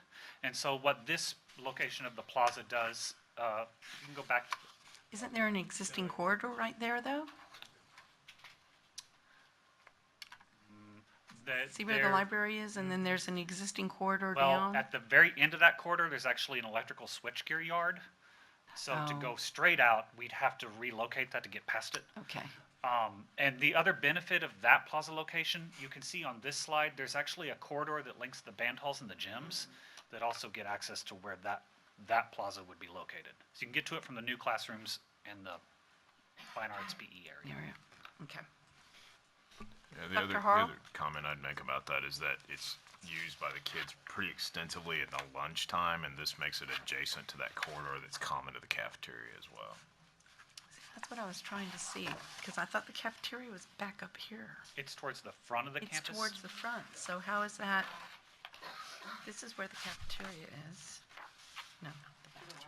The most immediate space to the cafeteria, though, is at the front of the school. Oh, okay, so just the corridor going down, take a left, and it'll take you directly into the plaza. Yeah. Okay. Dr. Harl, you had your button pushed? Real quick question. You were talking about the computer lab. So it's not an additional computer lab. You're just moving it. Right, because the lab that they have now is in the library. You have to go through the library to get to it. So this is separate. So thanks. Okay. Okay, thank you. Wait, you're not, so what are you doing? I'm sorry. So what are you doing in the library? Okay, so in the library, we're renovating the existing space. We're moving the support areas like the librarian's office and the workroom up to the front of the library, so it's closer to the entry, which would again be more consistent with having the circulation desk be right by the door. The existing library at Stinson, that circulation desk is way at the back of the library, so we wanted to pull all of that up. We're creating a new library classroom that's just a dedicated space for the library. And then we're capturing space from the old support areas to create the computer lab that we were just talking about, that you can now access off of a common corridor. They use that lab as a part of their dual language program, so it's really going to give them better sort of circulation and access to that. And then there's space for one last additional classroom area that we're creating. See, because what I'm curious about is, and I apologize, I missed the last building committee meeting, and so Katie, if I would like to ask for your input on it as well, is we're talking about all the changes that we need, that we want to see in our libraries. And in our new libraries, we're really making them wide open spaces so that there's a lot that can be done within them. Are we doing that with this library Yeah. as Yes. well? So everything's going to be movable, we can open it completely up? Because I just thought with you seeing, I mean, we've got these 2 classrooms, and you've got another classroom down here. So I was just wanting to make sure that we were following that same pattern that we're talking about with having the open areas. Mr. Benita, Karen Freeman. I'm sorry, Karen. No, that's okay. One thing we did talk about, if you remember the Stinson Library, that's got to be one of the largest middle school libraries that we have in the district right now. So we have a lot of space. So I'm sure that, tell me, when you get down to what this plan is, how does that compare with the size of our? Still slightly larger than the standard. Yeah. So there's still quite a bit of space in there. And I just kinda know touched on that. they do the science fair in there, and it always just seemed tight. But now with it being able to move more, maybe. And you'll be able to spill into those classrooms that are adjacent. Yeah. Thank you. Okay. Ms. Reed? Yeah, just to sort of reiterate, we did talk about the fact that this is a very large library space, but everything will be movable that's still there, even though we've used up a little bit of the space. So hopefully it will still serve the purpose that we would like for it to. And it does give the benefits of having the classroom in there, which is a good thing to have in there, I think. So hopefully that it will work just fine. Was that something that the school wanted, that classroom? Was that? No, it's really part of our standard. All our middle schools, especially the newer, we always provide a classroom. Way many moons ago, we used to put a computer lab in there, but the computer labs are migrating out of these spaces, and that way it could be used for classes to come in and do projects and things of that nature. It's very similar to what Harlan had with all those classrooms that flank. Those are kind of the thoughts that we've been getting from the librarians, from the head of the libraries department. And so it's very consistent with Bernal and Garcia and several of the others that. Yeah, it's in the current standard. Yeah. It's a part of our standard. But there is still a computer lab in there also, and it's actually larger than the one we currently have. My question, I guess, after looking at it again, is does it need to come that far out? Could it come? The computer lab? The Yeah. computer lab itself? Could it come back more in line with the office space that's below there? The reason why it extends out a little bit further is, again, we're responding to the program. So the middle school program, if this were just a totally new middle school, those labs are larger. The computer labs are larger, so that's the square footage we're showing. It also has a dedicated storage area attached to it. So it could be smaller, it's just a question of Well, the how to- storage area is adjacent to the classroom. It's not adjacent to Well, it's the actually, computer lab. it's adjacent to the classroom, but it's accessed off of the computer lab. So it's, I just didn't know whether, where that entrance is to the storage room, does that need to have the computer lab included in that or not? Because that's technically, the computers are already on the wall behind. we certainly that. could, yeah. This is. Which this would size is make just a based little on- more space on that end instead of just one corner after another corner. We could, Ms. Reed, except that the standard for the computer lab is. The size that's shown. larger one. Yeah, those are larger And rooms. that's because we had to put X amount of computers in the lab. Along each If we perimeter take that wall. piece out of it, that's just how much less space we're gonna have for computers to be. Well, I think we all really liked the way you've redone the second floor with all the science labs. It works out really well. But obviously, we do have classroom space then to replace, and so that's why it's down here. And we've utilized some space in the library. So I think the building committee, I'm not sure how many of us were there. Anyway, we saw it and we thought it was acceptable, and hopefully you will approve. Or I can make a motion to approve the schematic Yes, ma'am, that's design. fine. Is there a second? It's been moved and seconded that we approve the schematic design for the Stinson Science Rooms and library renovations. Are there any questions? Seeing none, all those in favor, please signify by saying aye. Aye. All those opposed? Ayes have it, motion carries. Thank you. Thank you. The next item is for the schematic design of Peace Middle School. This is part of the 2014 bond. It has a fine arts upgrade, which Mr. Garza from Jesse Garza Architects is going to give you the presentation. It also had a canopy that we wanted to put because there's areas where it's uncovered by students moving from building to building. So that was also part of the 2014 bond. So Mr. Garza is here to give you this presentation, and you'll probably stick around for the next one. Yeah. So you'll see me back to back. Hi, good evening. Good Hey, evening. Jesse. Great to see everyone, and thanks for the opportunity on this project and the next one that we're going to present. If I may say, I've been coming to board meetings for over 21 years here at Northside, and after listening to, watching recognitions and the reports and so forth, I'm just always impressed at the wonderful work that goes on at Northside. So kudos to you guys. Thank you. Thank you. Thank you. That's very nice. Okay. So just as a summary, recapping what Leroy was indicating, there's three components to the project at Peace Middle School. Up in this area is where we're looking at the renovation. The blue is where the existing construction exists for the fine arts, and the kind of the reddish salmon color there is where we're proposing the new addition for the fine arts.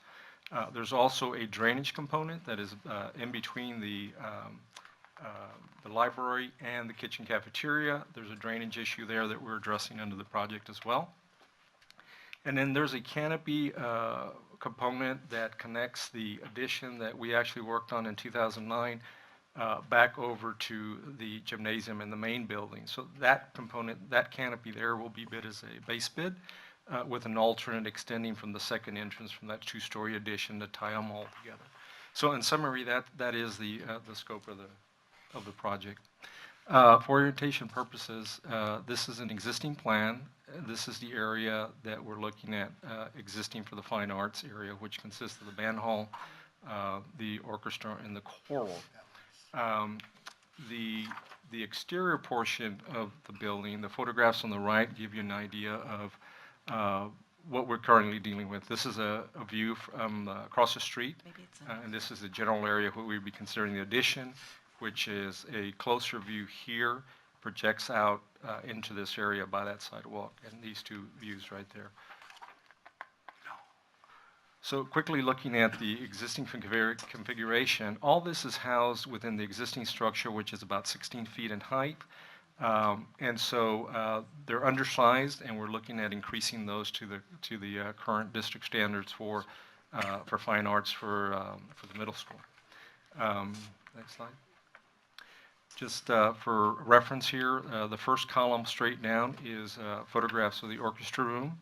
The second is the choral, and then the band hall. If you'll notice, both the orchestra and the choral are relatively very similar to a standard classroom, so they're limited in ceiling height, which we propose to improve in the renovation. The band hall is a little bit taller, but still limited to about 12 feet. And so we're looking at that as being the actual addition to the project to allow us to increase the height. This is the configuration of that renovation and addition, and we'll go to the larger plan so you can get a better look. So if we look at this area here, that is all going to be constructed within the existing structure. So the two better fit functions would be the orchestra and the choral, since they don't require as much height. And then the band hall is actually being constructed as an addition, so that'll allow us to give you the 20-foot plus ceilings in those areas.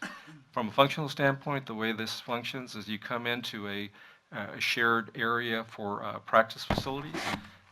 We do have a library that is shared by all three components, and then there's an office here that is being shared by orchestra and band hall. So we're able to gain some efficiency by meeting with the director of fine arts and coming up with a way to consolidate and save on some square footage by consolidating some of those shared spaces. So as you come across into the choral with the risers on this side, and then straight is the orchestra, they have their own related instrument storage, as well as the band hall. Those two are usually required to be separated. So in summary, we're looking at about 5,000 square feet that is existing, and we wind up right at about 7,000, which brings us up to current standards.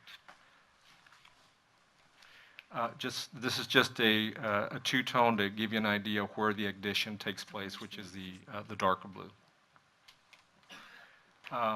And so here's a cross-section that shows this is the existing structure, which is limited in height, but we will increase that to about 12 feet. And then the band hall addition from this point forward, that'll get us about 21 feet on the ceiling height. So that brings us up to current standards as far as volume is concerned. Going back to the view of the existing building and the location where we're actually looking at putting the addition, and for comparison, we've superimposed the next slide. So there is the band hall addition that you would see from the street level. And so we've brought in bricks that are already we used in the addition we did in '09, which also tie this building stucco lighter color, which we're mimicking with a darker masonry. We're trying to stay away from the stucco here. And then there's some darker striping here to kind of pick up on the music staff as a reference there. So that is the what this building would look like, as proposed to look like from the exterior. Moving on to the other components of the project, this is the drainage here, as I mentioned earlier, and then so we're looking at different ways to increase the volume that we can pick up by the current drainage system, and then take it outfalls actually out into this area by a back dock back there. So there's two existing ramps, one in this location, one that. So as we extend the new proposed canopy, we'll make sure that those ramps are covered to make sure any accessible routes are have equal facilitation in terms of coverage.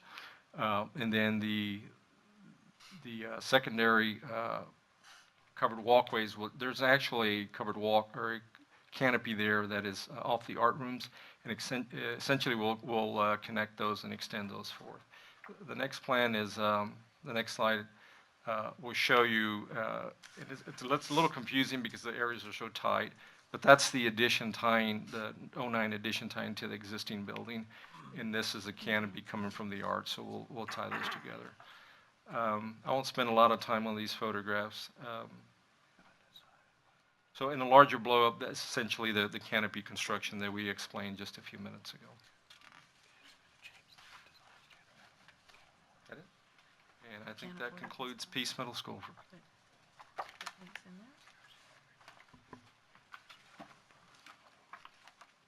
Any questions? Ms. Reed? Yeah, the building committee looked at this. It's not an easy area to work with, especially where the walkways are and where we're putting the canopies in.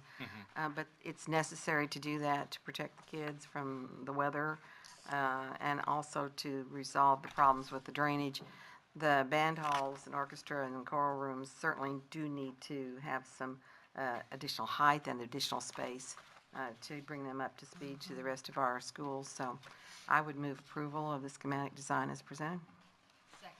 It's been moved and seconded that we approve the schematic design for the Fine Arts Edition and Canopy at Peace Middle School.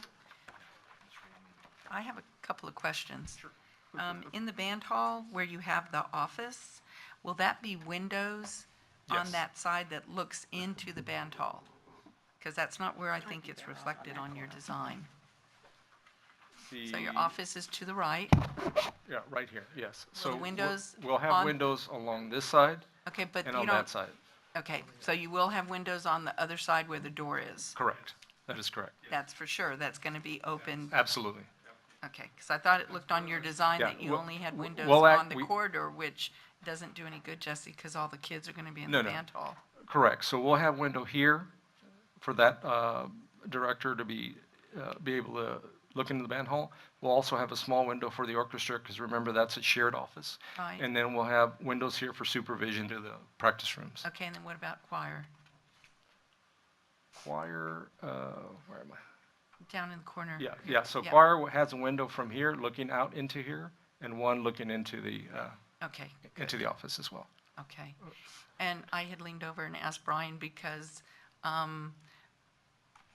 dance isn't in our program, but if we're talking about dance, then shouldn't we be looking at that when we're doing designs and when we're making these designs of if we are going to have the dance, of having the room? At middle school? Yeah, because remember, we're implementing that dance program at middle school right now. So, Yeah, I would just say that I'm not sure that we're that far along, and there's not a budget for that in 2014 for this project. So that's not something that we've budgeted, nor did we ask Jesse to look at that. okay. Is that something, though, that we should be doing, Brian? Because where have we piloted dance? There are 4 schools. Pease is not one of them. I don't know that I can recall the 4 right off the top of my No, head, you but don't. there are 4. There's 4. And so how long a period of time are we going to look in relation to if we're going to expand that? I think we would make a recommendation in the spring of 18, and not before Okay. that. And see, then the only thing that concerns me, though, is that now we'll have, so let's say that we decide to expand it, we change our program, so now everybody in 2018 and going forward, so now we're just creating a school that we're going to have to come back and renovate on if we change that in our program. That's true, but given the work that Mr. San Miguel and I have already done in looking at a bond 2018, there will be very little capacity there for that kind of work as well. So I don't know that even if that decision were made, it could be multiple bond programs in the future before you'd be ready to come back and do that work at Pease. But if that decision is made, though, we would have it in the program going forward on additional middle school, on new middle schools. That's possible. I'm just not ready to make that recommendation. Okay. Ms. Freeman? Yeah, thanks for reminding me of that, because I didn't remember us talking about the middle school dance program. But at that particular level, you wouldn't necessarily have to have a specific dance hall to teach dance. You could do something at whether it be in the gym or in another area. So Yeah, I don't. There were many years when high school dance was implemented that there wasn't a dedicated space for that. That took a number of years. And frankly, it took some research about what was appropriate from a design standpoint before we were ready to make that recommendation. Okay. Mr. Lopez? Thank you, Madam President. Yeah, I really, one of the things that when we were talking about the growth of the fine arts, Dr. Woods is correct. We are using four current middle school campuses that feed into some of our dance programs currently. I don't recall the campuses, but I think it does, to your point, and what Dr. Woods is talking about as well is, for us to look at it from a long-term perspective of the fine arts growing in middle school. And I think that's a wise choice to do that because it may vary. I mean, it may vary based on the, the conditions of the different campuses, I guess, or the programs. But I think it does warrant us to look at it, to your point, in the future. Do we want to pursue fine arts? Is it going to grow? How fast will it grow? And then how can we prepare for that, for the facility-wise? So I agree with you, and I would support anything that we would do if we were to look forward that way, because I think we may have to look at it as a standard, just like everything else. But thank you very much for bringing that up, and we can always use an arts program in the middle school. That's true. Thank you.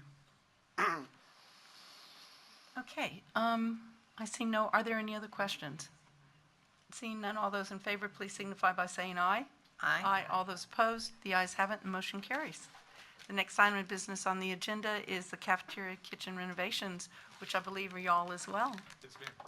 That's correct. Again, the 2014 bond provided for a cafeteria kitchen renovation at Clark High School. So Jesse's here to give us some, a presentation about that. The thing that's noteworthy is for some reason Jesse gets all the hard projects. It was a Pat Neff. That was a difficult project, but he pulled it off. So it's just because you did such a great job. It's not built yet.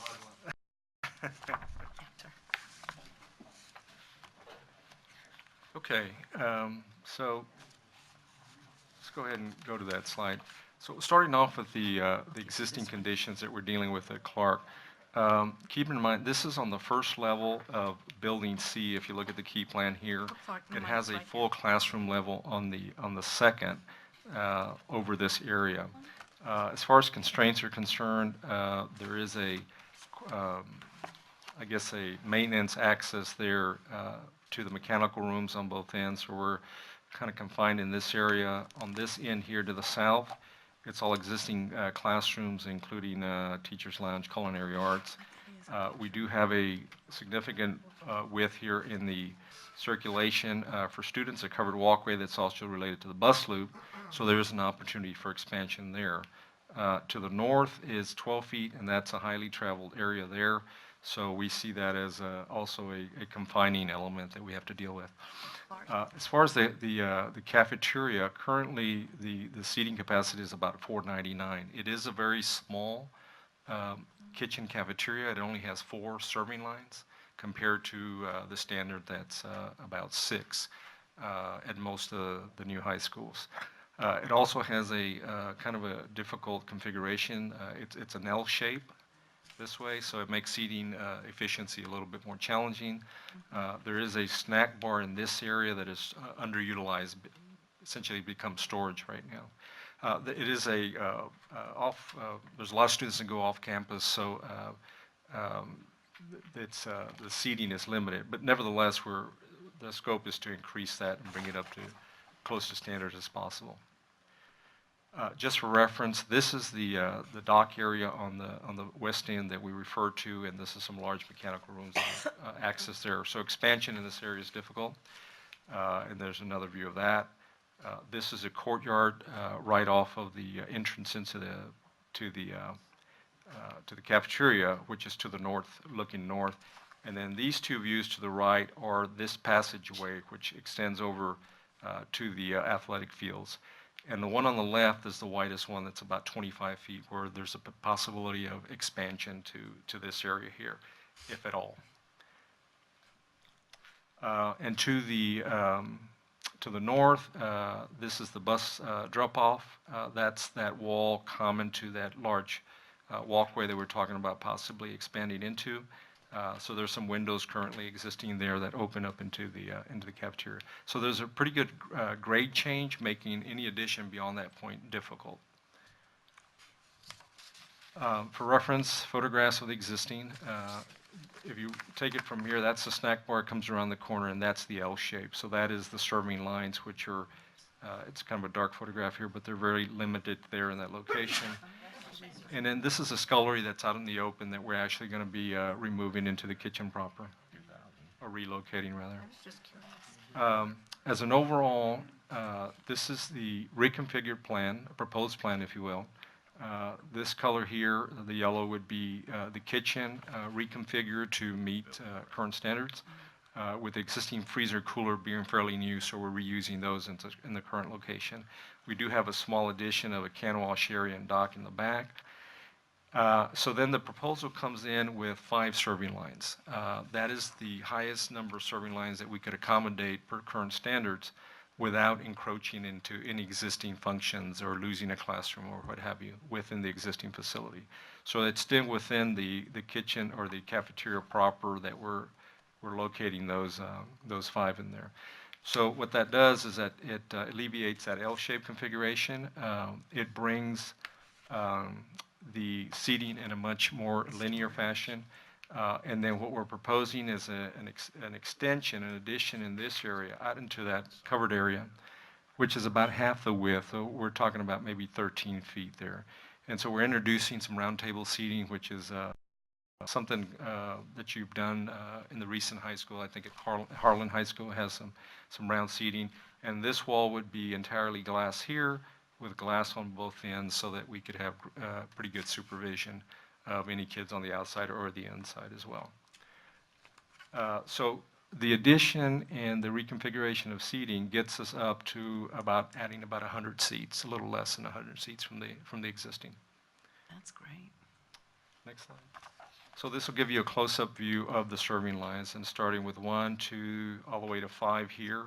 And we do move this scullery that's out in the open of the cafeteria into the kitchen proper, which it's better function in that fashion.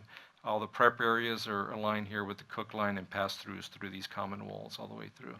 And then there's some support functions for office, for supervision, for deliveries on that location there. So we only have 5 here. That's fine. So this is the area that we mentioned that we're looking at expanding into to create an increased set seating. That's an existing view there. And this would be what the proposed addition would look like. So that's that full glass wall here, which faces north. And it's also covered, so we're not concerned with any increased heat load from any sun, direct sun there.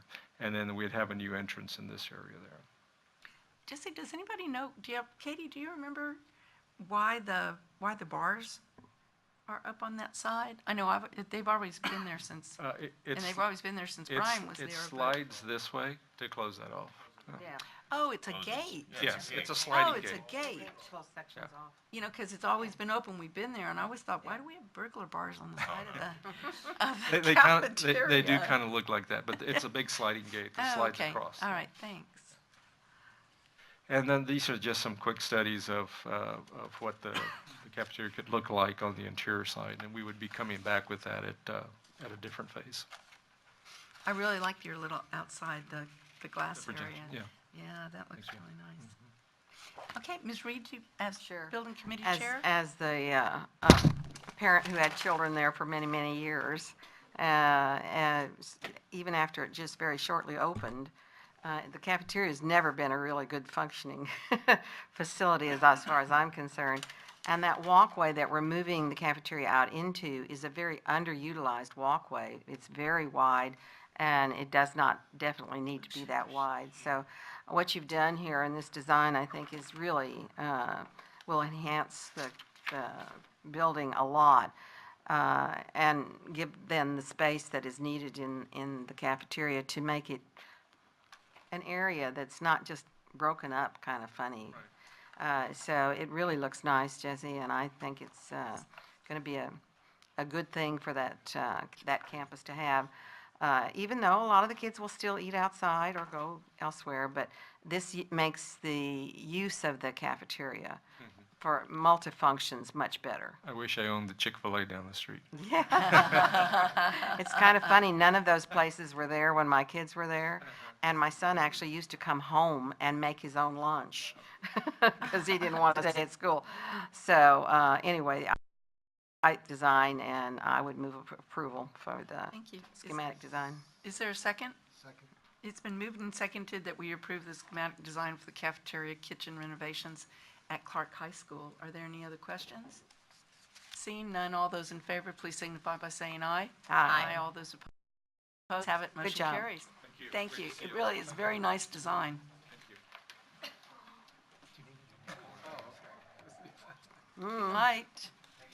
Thank you. Night. You can stay till the end if you'd like. The next item of business on the agenda, David left, see? You come on and you just make everybody go. Thank you, Ms. Chumley. The next item that we have is the budget amendment number 1 for school year 2017-18. Typically, at this time of year, we do bring budget amendment 1 to the board. I would like to remind you that budget amendment 1 is typically where we deal with our carry forwards of amounts from the prior year. This particular amendment does that. as far as dealing with carryover allocations from specific accounts, and also the reopening of purchase orders that were closed at the end of the year that need to be reopened to finish that activity. Also, this budget amendment does incorporate enrollment adjustments. We do get the base day enrollment, so we'll be adjusting allocations that are based on student enrollment up or down depending on that number, and also any adjustment to state aid. Also included in Budget Amendment 1 are typical new requests for things that do come up since the adoption of the budget. Very few of those items, but they come up nonetheless, and other adjustments.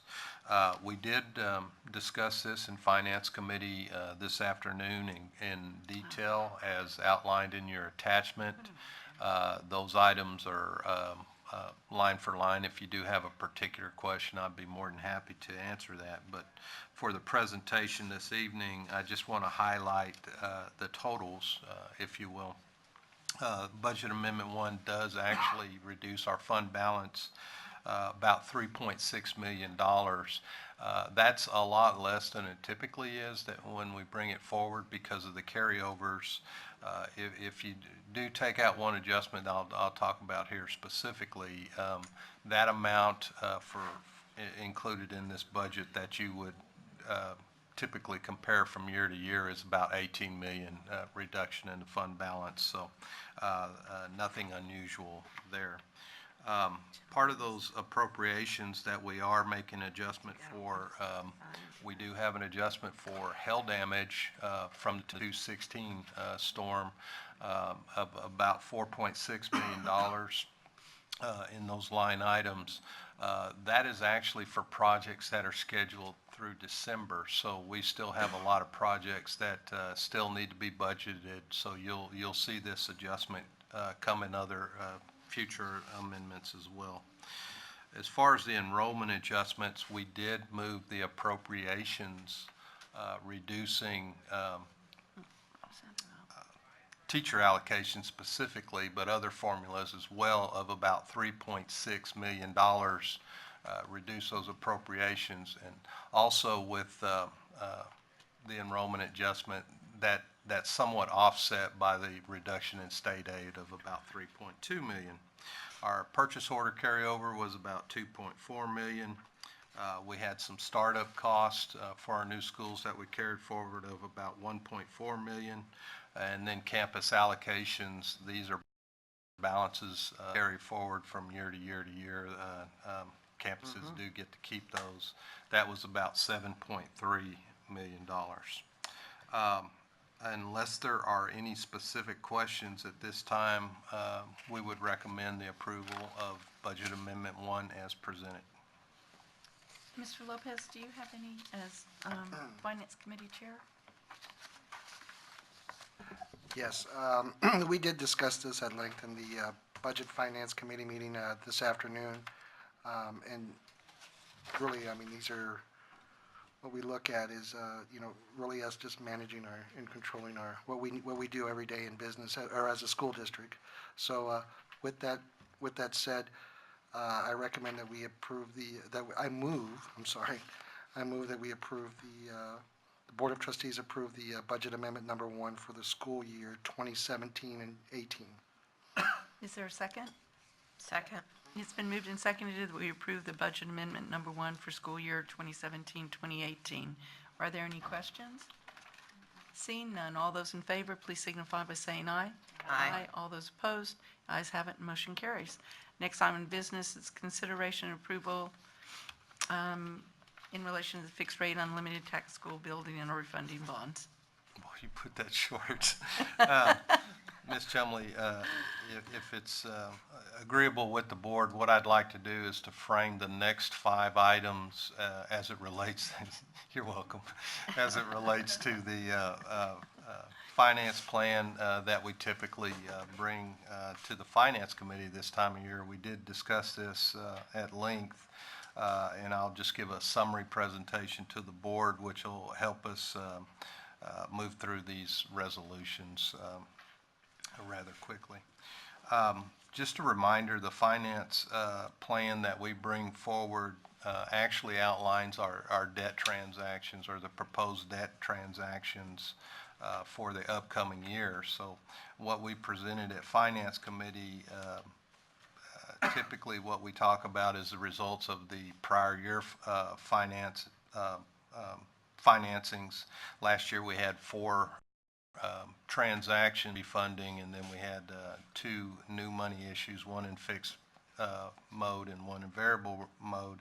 And then we also had one VRDO that we had to reset in June of last year. Those 4 transactions, we actually had cost avoidance and savings to the district of a little in excess of $60 million. So the objectives we're using in our debt management plan seem to be working well for us. I do want to remind you that when we start looking at our transactions and building our debt management plan, 2 things that are paramount. One is managing the tax rate, and the other one is to reduce the overall cost of borrowing. The orders that you're seeing tonight, there are 4 orders, items B, C, D, and E, that are specific to the bond transactions. Keep in mind, these are parameter orders, so they do give us the flexibility to conduct our transactions in multiple series if we need to, and then also different types of structures. For example, a new money and a refunding issue combined, a refunding by itself, and advanced refunding. So it takes into consideration all those options to us. Overall, our transactions, what we're tending to for 17-18, where we need to address the transactions, there's 3 different categories. The first category, we talk about our new money issue. This deals with the 214 bond, selling those dollars to fund Leroy's projects. For 2017-18, we're planning on issuing 125 million. You're welcome, Leroy. We're planning on issuing $125 million new money, and we'll do that as a combination of a fixed rate or a variable rate. And if I'm assuming too much about understanding fixed rate and variable rate, please, I know the board is used to it a lot, and sometimes I forget about the audience, but those folks, fixed rate is like a mortgage. A variable rate is a bond that's going to reset every 3 to 5 years. They're just different terms. It gives us a lot of flexibility. The second category or group of issues that we want to address in 2017-18 are refunding opportunities on existing series. We do have 2 series, the 2008 series and the 2008A series, that are eligible for current refundings this year.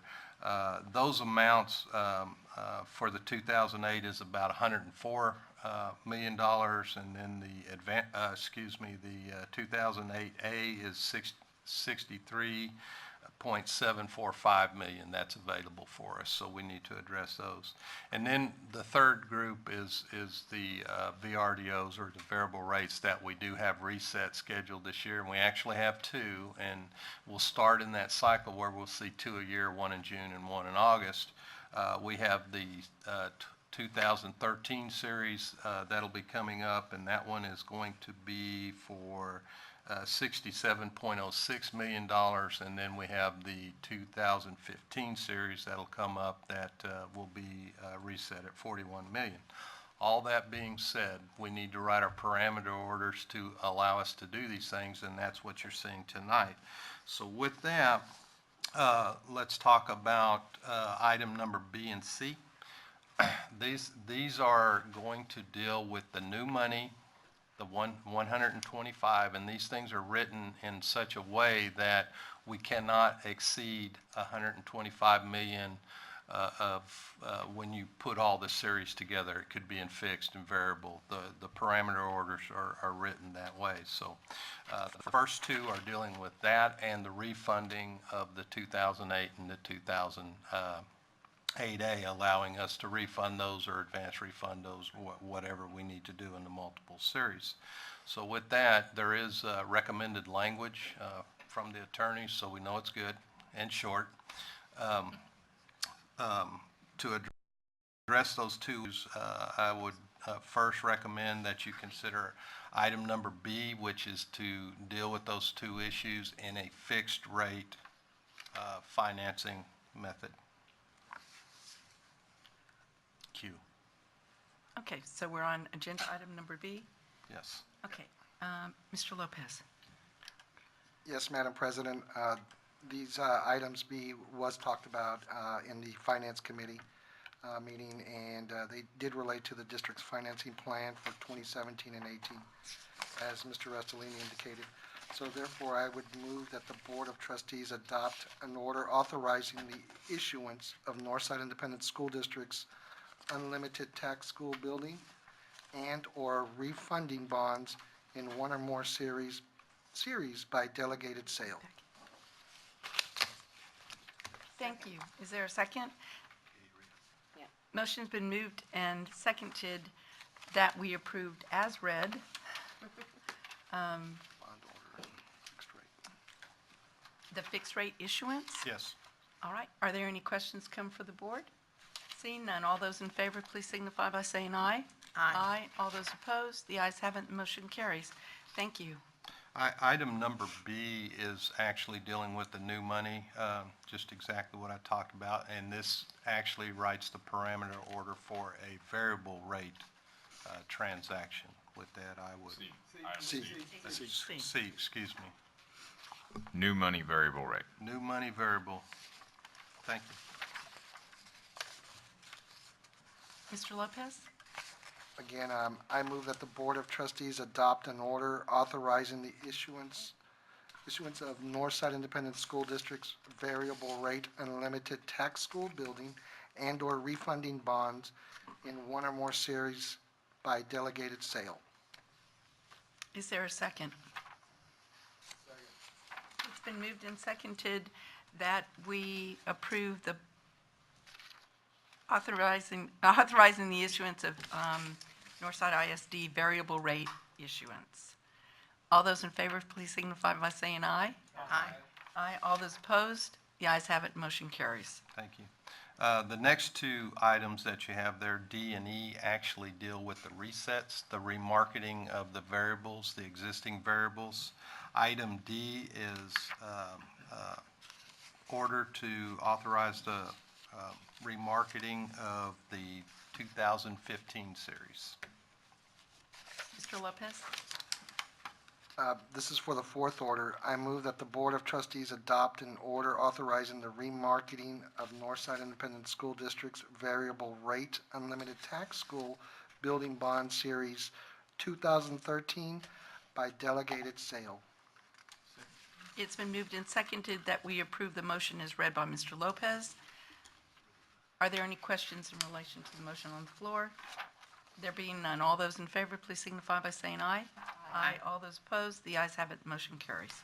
Item E is the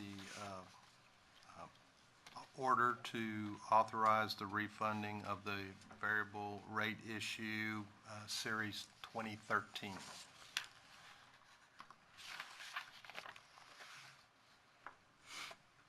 Mr. Lopez? I move that the Board of Trustees adopt an order authorizing the remarketing of Northside's Independent School District's variable rate unlimited tax school building bond series 2015 by delegated sale. Is there a second? Second. It's been moved and seconded that we approve the motion as delivered by Mr. Lopez. Is there any questions? Seeing none, all those in favor, please signify by saying aye. Aye. All those opposed? The ayes have it, motion carries. And for the record, we'll have it written as it has been presented in the board notes, the board minutes. Right. The last item that we have, item F, is somewhat administrative. When we do the transactions, the district will appoint a financial institution to act as a paying agent, registrar, and/or a tender agent. One of our financial institutions that holds those roles on many of our transactions had some significant personnel change just here recently, and we're really not sure what the position of the institution is going to be as it relates to these charges. So this order actually gives us the ability to make those changes, gives us the authorization to make those changes where we can appoint another financial institution to do that work if we need to. Institution in question, actually, I got an email today just right before the board meeting that they're reaching out to us to find out, all the connections and everything, because it pretty much was a house cleaning on their part. So those things do happen at times, and sometimes these financial institutions will cut departments saying they just don't want to do that business anymore. So we do have the ability to, this order will give us the ability to make those changes as we need to rather promptly. I would recommend approval of that order as well, and there is specific language for that one as well. Thank you. Mr. Lopez? For the replacement of paying agent registrar, I move that the Board of Trustees adopt an order authorizing the replacement of U.S. Bank National Association as paying agent / registrar and tender agent with another qualified financial institution. Is there a second? Second.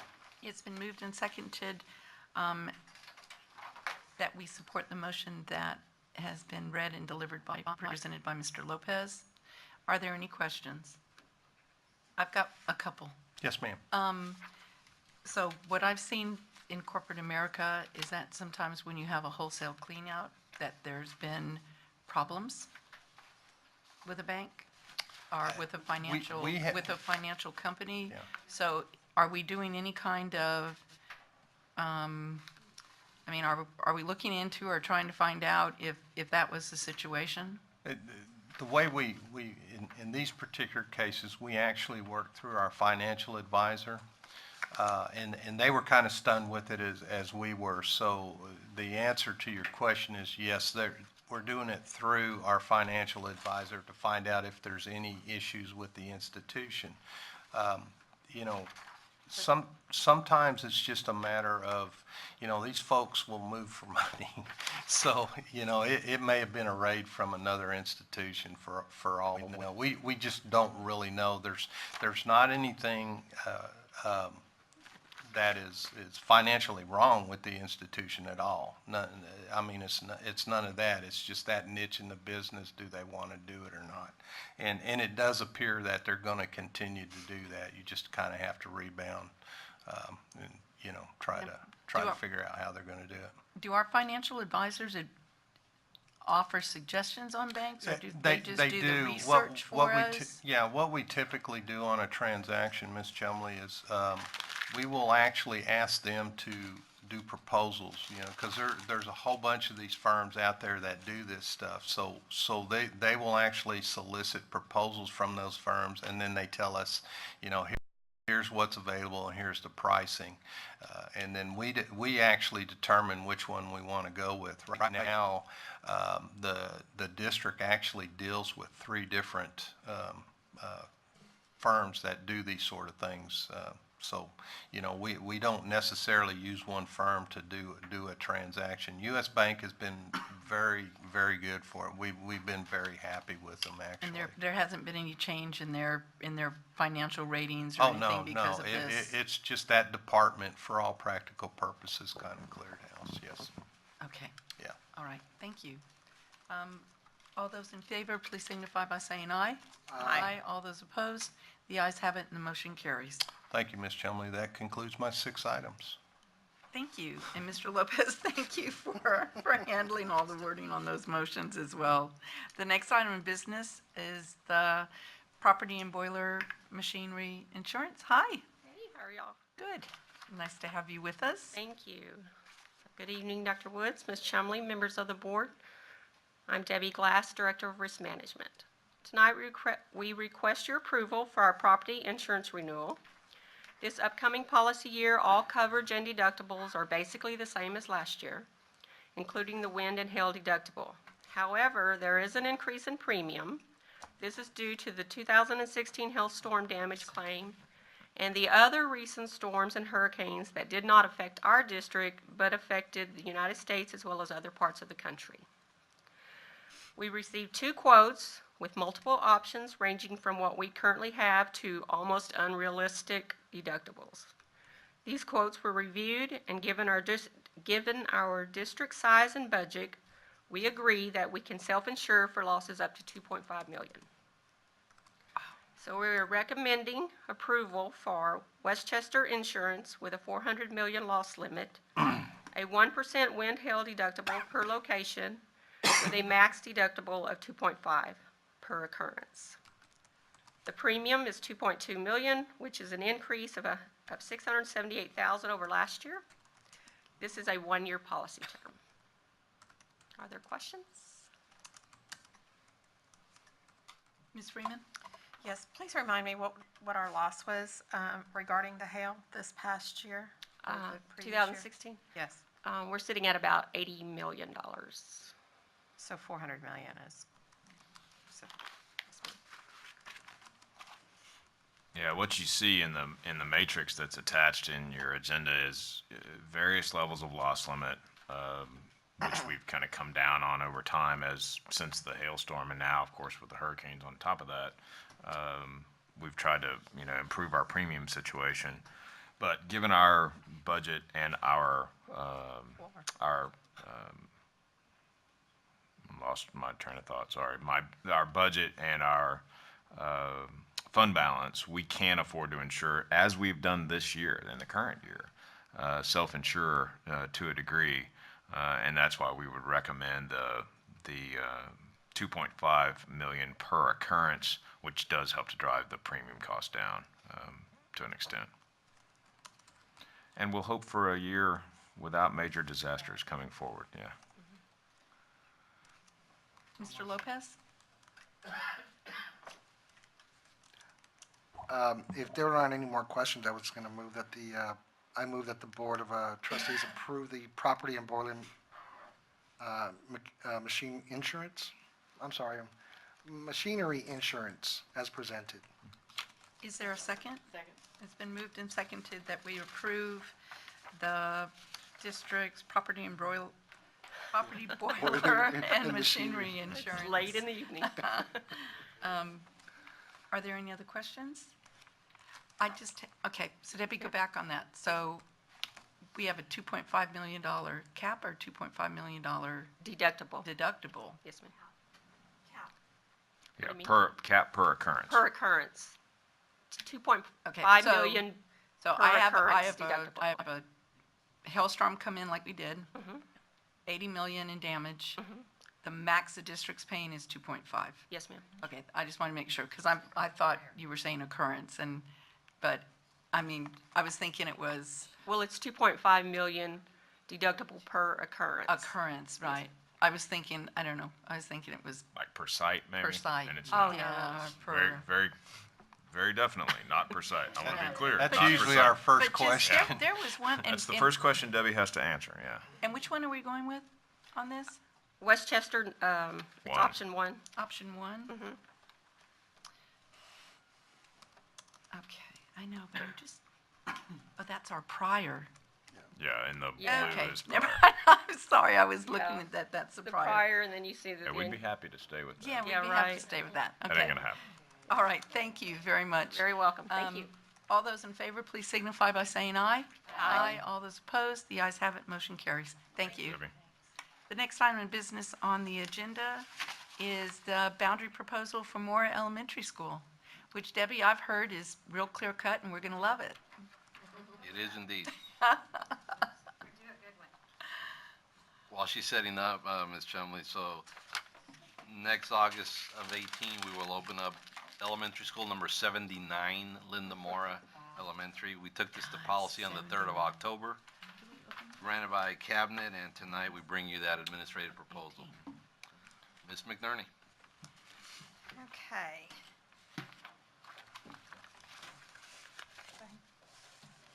Follow up with what Mr. Galindo said, Ms. Chumley and the board. Mora Elementary is actually located at 1520 American Lotus, which is a main north-south street in the Amherst subdivision. We'll show you on the map. Its target enrollment is 800 students. It's designed to hold 6 portables if needed on the grounds, and is the third of the 4 bond-funded 2014 elementary schools. As you're used to seeing, we'll bring you the goals, the details of the proposal, and the effects on the receiving and sending campuses. If I can kind of orient you just a little bit here on the map, this is Loop 1604 right here. This is Petrenko Road. Here's Talley Road. And this area down here, that's the district boundary in this area. The current elementary school boundary is this area right here, and that's what we're going to be talking about, Baylau. And then Leek actually is this area. So right here, and then north of Petrenko in those areas. And you can see Leek is located right here, and Baylau right down here. So when we looked at the numbers for these 2 schools, Baylau Elementary School on base day had 1,080 students, very large. We are filling that school to slightly beyond its capacity. Its target enrollment is 800 students, and you can see the projection across the next year, and the 5-year and 10 years out, stays between about 1,150 and 1,200 students, so thus the need to relieve Baylau. And with the challenge with Baylau is, Baylau's right here, so we're along the district boundary in this area, so you've only got to go north to relieve this. So this is our opportunity to provide long-term relief to Baylau. Leek Elementary School on base day was 732 students, and it's a target enrollment 800 school, so why are we relieving it? We're doing some adjustment because of proximity and to provide future relief. As you can see the projections here, its capacity without portables is about 1,000, with portables, excuse me, is about 1,000 students. You can see we're at about 800 students at the 5-year, but grow to just under 1,300 students. So both the proximity of the location of Mora and to position us for future needed relief at Leek. So we'll show you how that works in the coming slides. So again, we're providing the needed relief to Baylau currently because it's exceeded its maximum capacity, and to provide future relief to Leek. Go ahead. So we went ahead and expanded so you can have a kind of a better view of the area. In this slide, here's again 1604 Petrenko. Here's Talley Road. This is 211. And this is the county line, which is also the district boundary line, so you can have a better overview there. And the area in orange is the area that we're going to discuss in the proposal for Mora. So again, here is Baylau, here is Leek, and Mora is actually right in this area. So we're going to look at, in this proposal, taking this area closest to Mora, further from Baylau out, and include it in Mora. And then when I talked about proximity, there's a neighborhood right here we'll talk about that is literally, this school is in their backyard. And then we have future development going on here. So if you'll go to the next slide. The subdivisions, when we look at from Baylau, number 1 is Amherst subdivision, and we said American Lotus is the school, the street the school is on. It comes down here and wraps around right here to the school.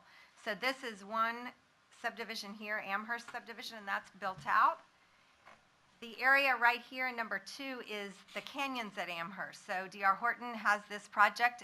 They built Amherst and are continuing to expand in the canyons at Amherst. The product, I think, will be Express Homes, as you've heard us speak about before, where they can sign a contract on a vacant lot and in less than 90 days move into their home. So those tend to be more affordable and higher yielding homes for us, and so we've accounted for that in our Who's the projections. Express Home builder? D.R. Horton. They're building a home in 90 days? When we were just literally out in one of their offices when we drive the district, and we asked them, are you still on target to that? And they said, actually, we're making it in about 80 days right now, but we say 90 to make sure we don't get any delays. Yeah, what is the quality of those homes?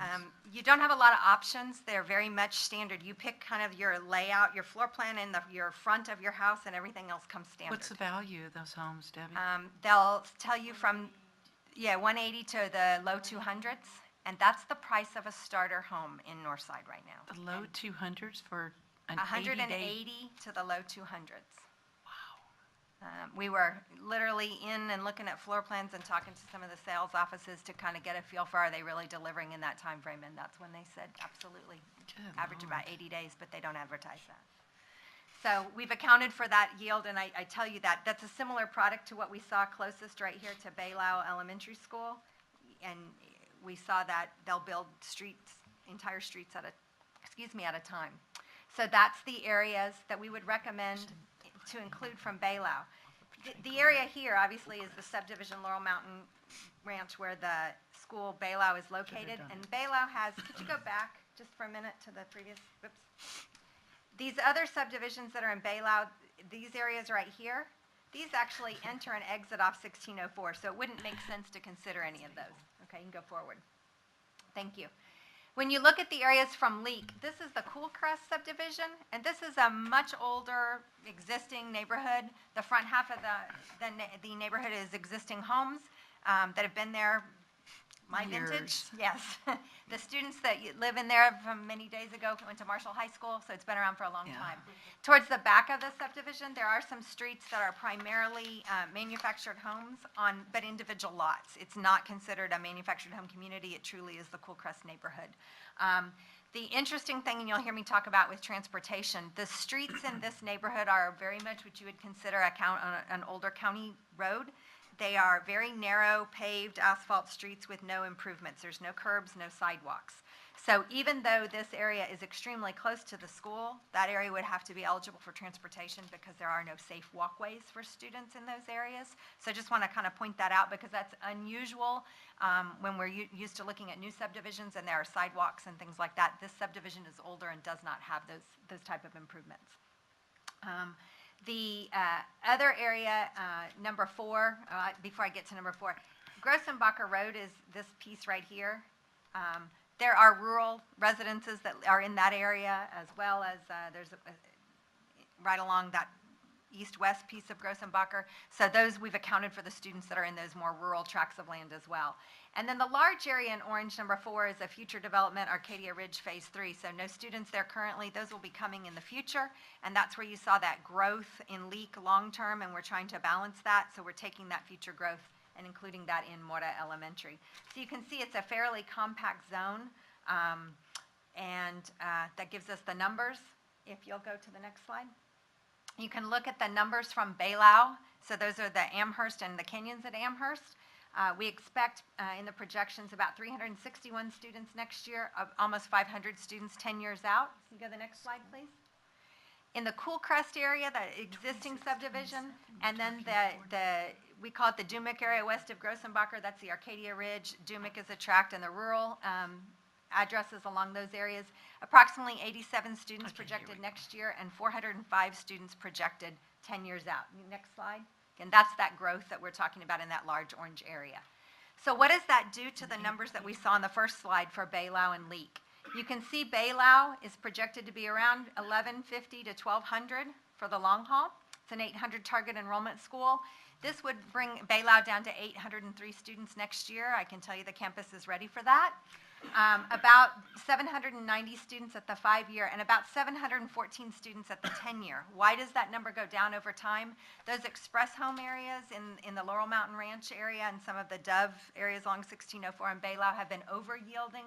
Lots of young families moving into those, and they begin to return to a more normal yield over time. However, we have plans to use what looks like a little bit of capacity. There are some multifamily projects and a small single-family project that we know are up and coming that were not included in that projection series. So long-term, we feel like that should be right at about 800, the target enrollment. When you look at the Leek figures, remember we said we really don't need to provide relief for them right now. But again, that proximity of Coolcrest area to the school makes sense. Those families won't even have to go out on Petrenko Road to get to that school. It's in the back of their neighborhood. But it's really providing the appropriate placement of that future growth because Leek will not be able to handle that new area that will come in the future. And so that will leave Leek at about 665 students, about 757, and about 886 at the 10-year figure. And Mora Elementary would be projected to open at 448 students and then grow to just over 900 students 10 years out. Should we reach these figures in those out years, we can always look at if there needs to be some fine tuning in those, but either way, with slight portable usage, if we need to use that to accommodate those students, we can do that. It's a fairly small school, numbers. When we've 21, opened new 22. schools in these areas, this is about where we've opened recent schools, and then as you know, they'll grow rapidly. This doesn't grow as much in these near term, but right after this, that's when we expect that new subdivision that new large area, new development to come on in the timing. Therefore, you're positioning yourself so we've got growth.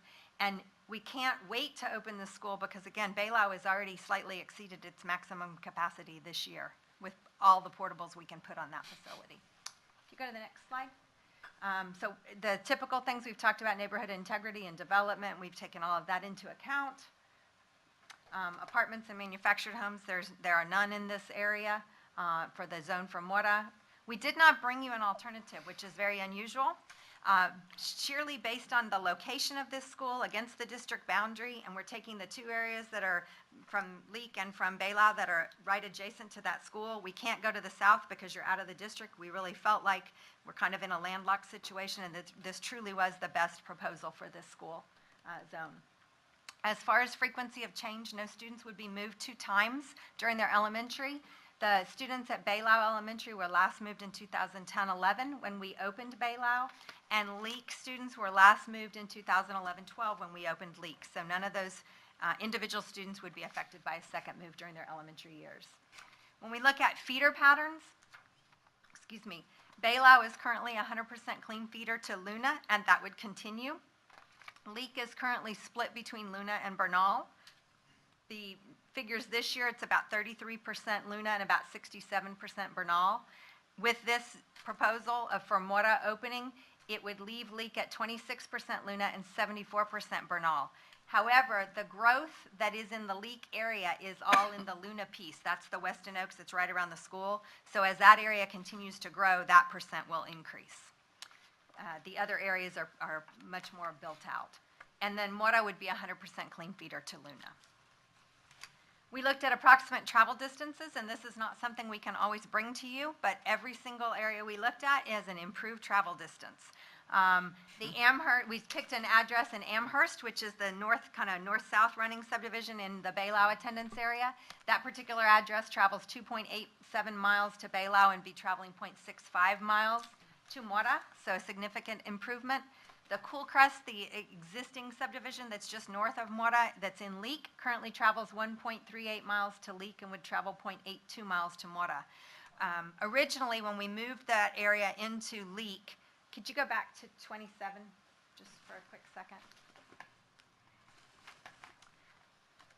When we moved this area, you see these little roads right here that are very close to Grossenbacher? In the master development plan, those roads will cut across eventually Grossenbacher, so we thought there would be an easy crossing and not having to come out of their subdivision and come on Petrenko and back in. We're at the will of the developer for when those streets actually connect. In this area, they'll not even have to go out onto Petrenko Road, they'll just come straight down here. Same thing with all of these folks, and no one will have to travel on Petrenko Road to get to this school, which is an improvement. Back to 36, please. And then we used a rural address on Grossenbacher at the southern part of that zone. They currently travel 1.84 miles to Leek and would travel 1.1 miles to Mora. So everyone has a shorter distance to travel, both geographically and not traversing along Petrenko Road. As typical, you're used to seeing there will be a 5th grade option for incoming 5th graders that opt to stay either at Leek or Baylau, and provided the family transports that student and younger siblings are not included. That's per board policy. And as far as transportation, the students who are in the proposed area, the Amherst subdivision and the Kenyons at Amherst that are currently in Baylau, those students are eligible for transportation to Baylau currently. And it's anticipated that students in Amherst will be walkers to Mora Elementary. Eventually, we may have some areas we have to transport initially until the hazardous crossings are all completed as sidewalks are built. Transportation will review that closer to the opening of the school.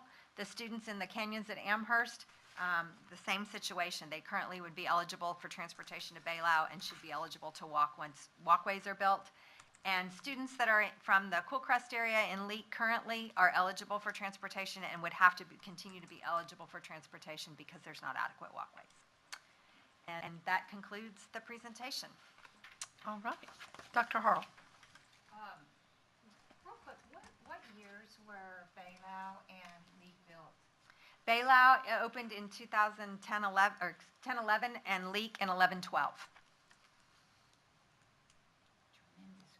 Yeah, so when you look at Mora opening small, look how quickly, if you think about 2010, 11, and we've got over almost 1,100 students there, and we're in 17, 18, that area grows very quickly. And when you have those express homes, it doesn't take long for them to build.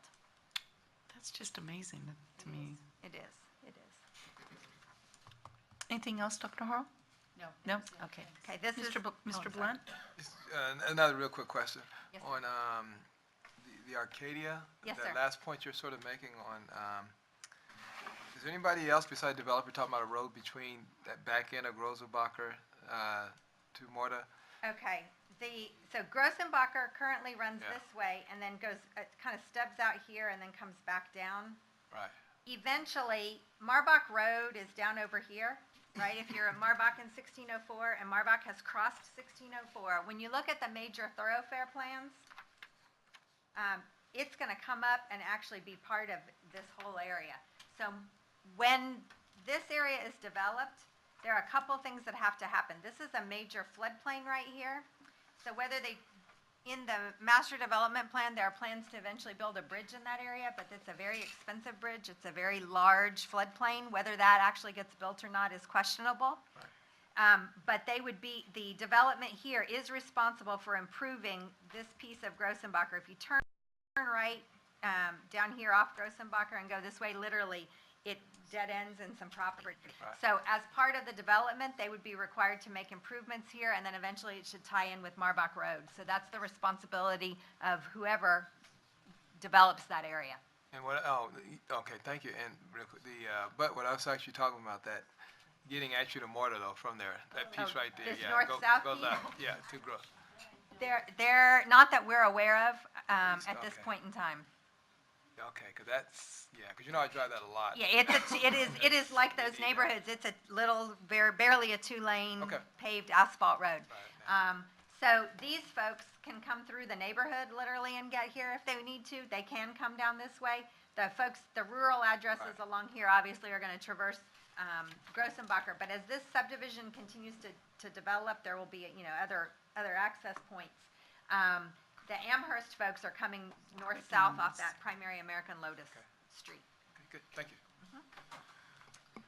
And this is scheduled to come to the SBAC committee for their initial review on Thursday, and the letters will go out at the beginning of the week next week to the individuals who live in these areas, inviting them to a public hearing that is on Wednesday, November 29th at 7 o'clock at Luna Middle School, and then we're scheduled to bring that back to you in the December board meeting. Okay. Yes, Dr. ma'am. Harrell? What is, today when I drove to Leek, it took me an hour to go from Chavano Park to Leek, an hour. And it was not even rush hour. It was, before 9 o'clock. How much longer is Petrenko Road going to be under construction? We actually have that, and I didn't bring it with me. I think it's a 2-year project, if I remember correctly. Okay. That's the time. Are we on we the all know how second that. year? Seems like it's already No. been. No, it's not. I mean, between the 18-wheelers, it's really kind of It scary. is. Scary. So if I lived in that area, I would be very happy if I would not have to exit my subdivision to get to my school. I think there's going to be a lot of excitement about just that, being able to go to school without having to get on the We can't often bring that one that would looks be- like this. Yeah. I also think too that perhaps, I don't know what other committees need to hear or see the actual growth there, because I know everyone wants a slice of the pie and they want schools in their area of Northside, but I've never seen anything like it, and I'm older than you, but I've never seen that much growth that fast, even with Ray Ellison. Ray Ellison used to put up homes like crazy. It is incredible how fast the growth is, and that's why I asked the age of the schools, because I don't know any other part of Northside that's impacted that. Leroy's greatly. group, we've been in contact with some folks in Bear County Public Works Office, and as has Leroy's office primarily, but to follow the timing of projects, because there are a lot of projects over the next several years in this region of Yeah. the district where they're working on road improvements and drainage improvements because of flooding. Unfortunately, I think the development and the schools are ahead of the roads in this entire half of the district. And I know Leroy's group shares with them our concerns and our planning. Well, that's why I texted Brian and Janice, it would be nice to do some bus tours for people who don't live in that area to see what other parts of Northside look like and what that growth, because to talk about it is not impacting the people that are asking me those questions. You have to, I keep saying, drive out there, go see it, and go look at the age of the schools and the neighborhoods. And I didn't realize Coolcrest was. It's a much older subdivision. Yeah, I saw that today. I have friends that are my there. age But that live there. I did and- see, the sad thing is, I saw some homes out there that had lots of acreage that I remember in Marshall days that it was beautiful. And then you just, but I mean, Well, it's. your neighborhood, you can attest to Yeah. that. And don't get in the There wrong- were cows out there and, oh. Well, all yeah. the, Yeah, you said toilet papers, no. all the dairies were out there. I know, that's, all those cows, so The advantage of having the public hearings in the area where the schools are affected, that's why we choose to have that at the meeting at Luna. One, for the obviously the proximity of the families involved, but the school boundary advisory drives out there and they walk through it. They drive through it and see the communities and that sort of thing. So they are not in that area either, but they do get the opportunity to experience it. Thank you. Thank you. Thank you I very have one much. more. Yes, Ms. Freeman? I didn't see it. No, one thing, when we had the committee meeting, and please help me with this, because Arcadia Ridge Phase 2 still remain in leak. Is that correct? That is, no, actually, yeah, they're in Bolt. So Bolt is right here. Okay, This in is Bolt. the area, the attendance area for Bolt, so all this area. And Arcadia Ridge, we call it Rancho del Lago initially, and we'll have a school that will be opening in this bond issue. That's the bond 2014, actually, in that subdivision. It is this whole area here and this area, but this major floodplain that goes through here separates the two. And while phases 1 and 2 here are very actively building and spoken for by builders and et cetera, the plans for phase 3 are pushed out. And whether that is developed by similar builders here and called still part of Arcadia Ridge is yet to be determined. So on a master development plan, it's Arcadia Ridge Phase 1, 2, and 3. But that Phase 3 doesn't have anyone purchasing it to develop that piece of it. And part of it is the challenge of the cost, not only for that, if that bridge is to be built, but also the improvements they're required to make along Grossenbacher and tying in eventually with expansion of Marbach Road. That precludes the ease of the development on this side over here. So the long-term development plans for that are less sure. We're less sure of. Thank you. I just wanted to mention that because we discussion at committee meeting, and it possibly could be part of one HOA that one part would go to one school and one part Correct. would go to another elementary You school. might remember when we were doing the boundary for Bolt and for Leak, we had a very similar discussion, but about two small areas. The Sundance Trails and Ridge are right here that are separated by that very large drainage area, and they actually are one HOA, and we made the decision to split those two. It could present challenges, although the likelihood, because of the need for improvement, the likelihood we think is that they'll develop on this side first before they come here because you've got access off Grossenbacher. That's yet to be determined. But we do work with that developer and try to understand what the plans are. And while it's on an MDP, there's no firm plan for that. And again, the cost of the bridge, the drainage, and the road improvements are an impact. Thank you. Thanks. Okay. Thank you very Thank much, you. Debbie. Any other Debbie. questions? No. Thank you. We're good. All right, so All right. moving back. Mr. Galindo? Yes, ma'am. So last month, we brought you a number of waivers to have approved. Numbers have stabilized, and even though we still have some waivers that we bring for you, or to you for approval, 17 of them, and primarily, again, still working with families. And so that is what our request is for this evening, 17 waivers in K through 4 that we've exceeded the 22 to 1. But the max that we go is 24. Correct, and I don't think we're at 24. These are all just for, Yes, so, Very unique situation, we went to 24, but only because of a unique situation. Right. Everybody else is 23. 23. And so our overall average, actually, when you look at all our classrooms, we're still at 20.06 in K through 4, so well below the 22 to 1. great. Is there a motion come for the board? We're on item B under administration for the waiver of, for class size waivers, 17 class size waivers. Second. All right, it's been moved and approved that, it's been moved and seconded that we approve class size waiver for 17 schools. Thank you. Dr. Harrell? No, I was going to move. Okay. Are there any questions? Seeing none, all those in favor, please signify by saying aye. Aye. All those opposed, the ayes have it, and the motion carries. Next item of business is the bond survey results.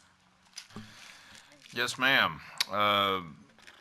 As you know, we have been studying the possibility of a bond proposal to bring before a citizens group and then before this board, and then finally perhaps before voters in 2018. As a part of that, for many bond proposals in the past, we have asked Ray Turco to help us survey our community on those possibilities and the issues around it.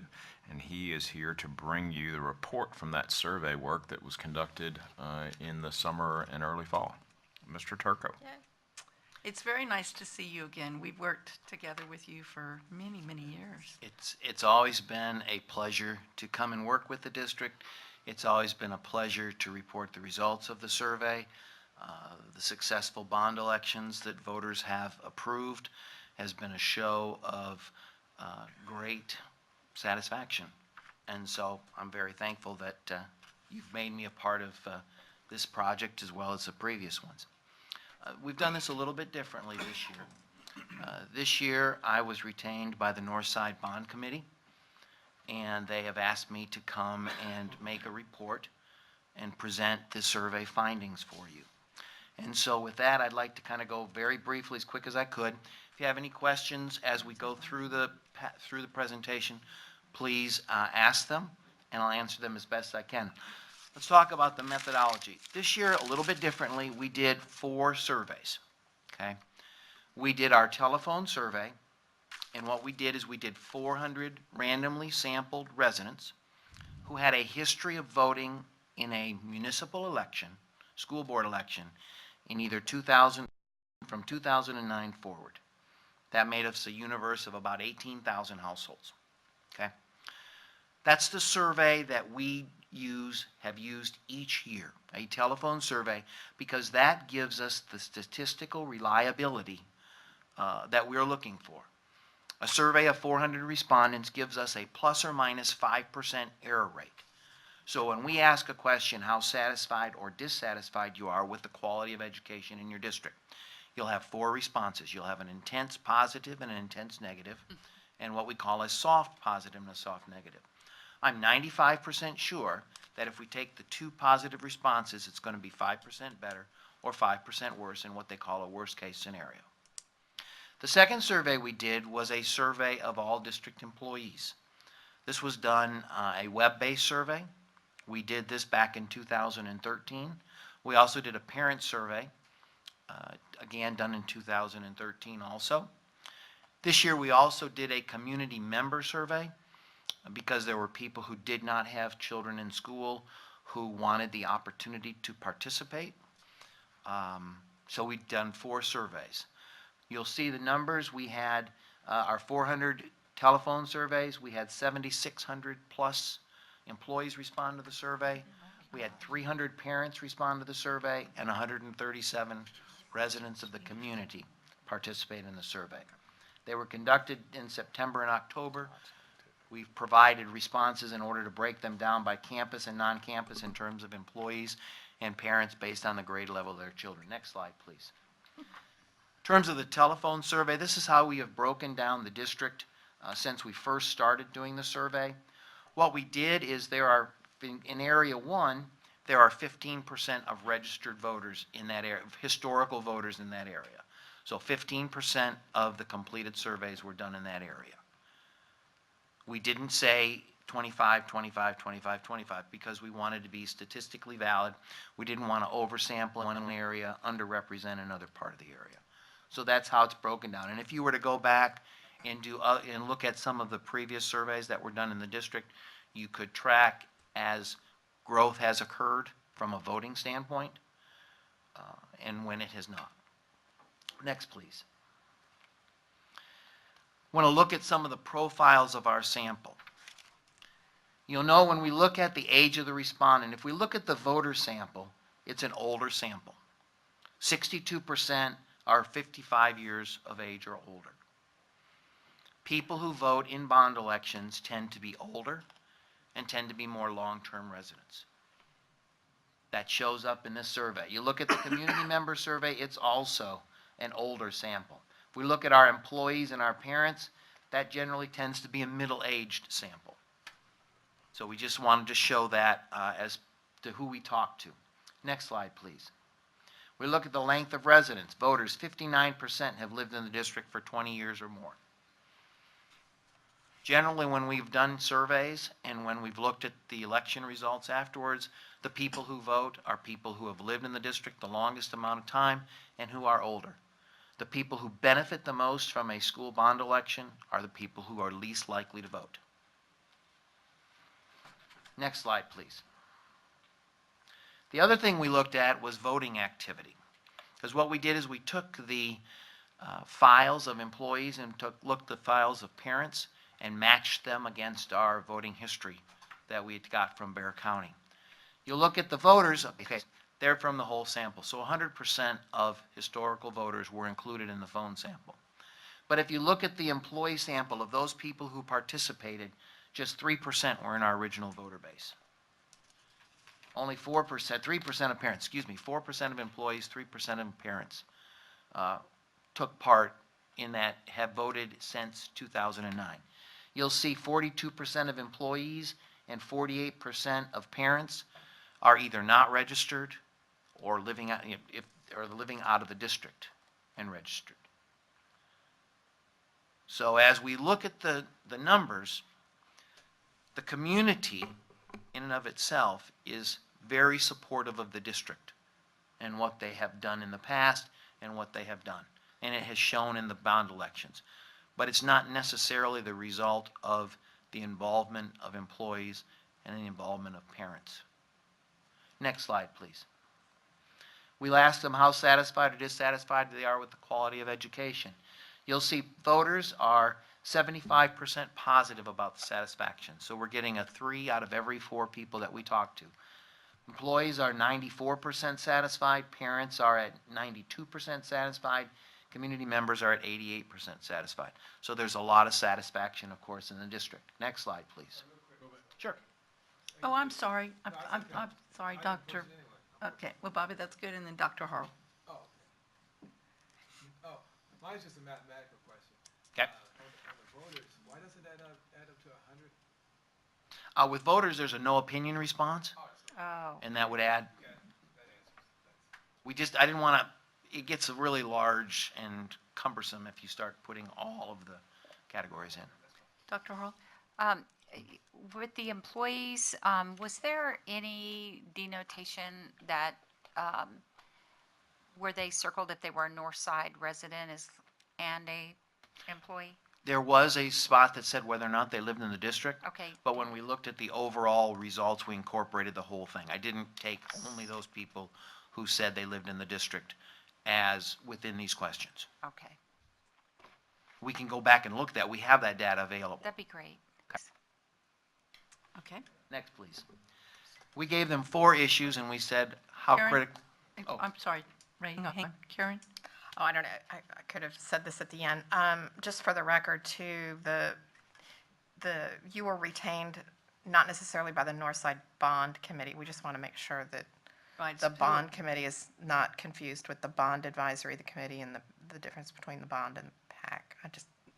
I was retained by the PAC, By the PAC, Yes. Political Action Committee. but they call themselves the Northside Bond Committee, so that's what I, Yeah, I just don't want to confuse it with that With our committee that's bond going committee to that will be meet going next on. week. no, I've not been retained by the district. Vinnie That'll said. work. Thank you. Thank you. So you'll note the 4 issues that we wanted to talk about in terms of being important for the district to attend: keeping technology current, improving safety, renovating instructional spaces, constructing new schools. That's how voters ranked the 4 items. You'll note that every of these items are in the 80 percentile amongst voters. You'll see that community members, and even if we rank, we go technology first and constructing new schools last. But even at the last instance, we're at over 80% amongst voters. Next, please. Then what we did is we established a bond threshold. What a bond threshold is we want to know at what point people say they are not likely to vote for a bond election based simply on the dollar amount. We have not given them any information. We have not talked about tax ramifications. We've not talked about any items or anything, okay? And what this slide shows here is the percentages at which point people became unlikely. And the arrow points out the 50%. So when they become unlikely to do that, that's where we are, that's where we're stressed. At under $600 million, you'll see you're only at 30% unlikely. At the 600 to 700, that jumps up to 42%. At the 700 to 800, it becomes 58%, being unlikely to vote for a bond election in the $700 to $800 million range. Now, in previous surveys, the bond amount has been a little bit lower in terms of the threshold. That has not stopped voters from supporting it. You must remember at the time that this is before anything has been done at all. And what this says is here it is now, but what it will be like come Election Day in May is a whole different ballgame. Next, please. Because wasn't it 2010 that we actually went for a higher bond than what voters had said? I believe last year Both even, 20 or last time we did also. 14 and 10, right? Okay. I think there's been a couple of times that we've done it where the amount that's been approved was within the threshold. But I know a couple of times it has been higher than the threshold. Subsequent to the bond committee work. Correct. Right. Then what we did is we said, okay, how strong would you support or oppose various items having bond funds allocated to them? Tops to the list was roofs and air conditioners for older schools, followed by modern computer technology, safety and security, and the renovation of instructional space. You'll see that we start at 84% going on up to over 96% for support. There was a lot of support for the items that we tested, and one of the things that I was very happy about, there was a lot of intensity ratings. So in other words, more people were strongly supportive of things rather than generally supportive. You have an intense support and a soft support, and that intense support are those people who are passionate or more informed. They're the people who are going to vote for those things. Just like if the other side, if you're intensely negative about something, you're generally not going to be convinced to go a different direction. So I thought that was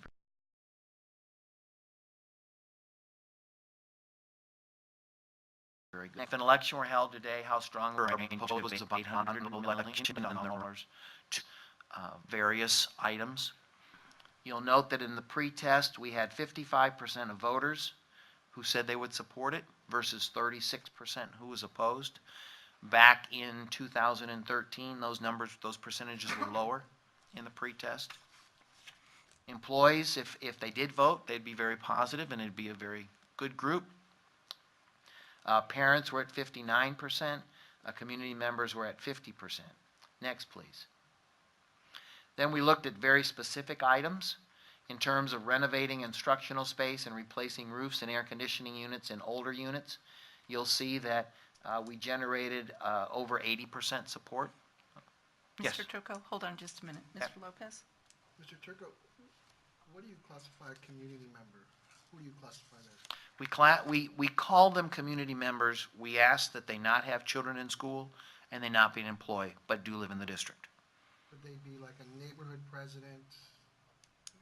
They could have been anybody. There were 167 of them. It's really a self-selection.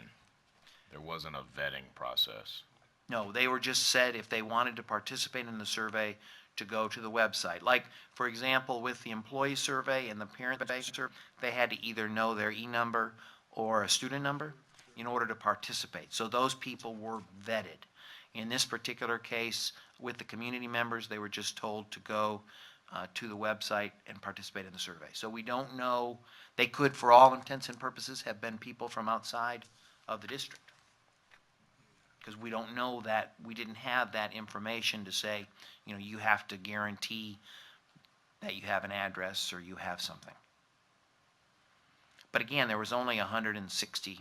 Well, yeah, that's 13%, yeah, or whatever, yeah. Okay. Okay, thank you. Next, please. Then we looked at some other needs. These were the most popular items: technology, school modernization. You'll note school modernization. What exactly does that? It was What that paint. means.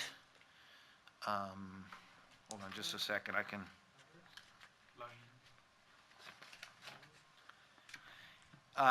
Include window replacement, improved access, energy efficient lighting, and other improvements. That's how it was read to the people, or the people read them in the survey. I just tried to shorten it. Okay. And then new buses. What was less popular was shade structure for playgrounds, but it was supported by more than a majority of the people. Next, please. Especially parent. Yeah.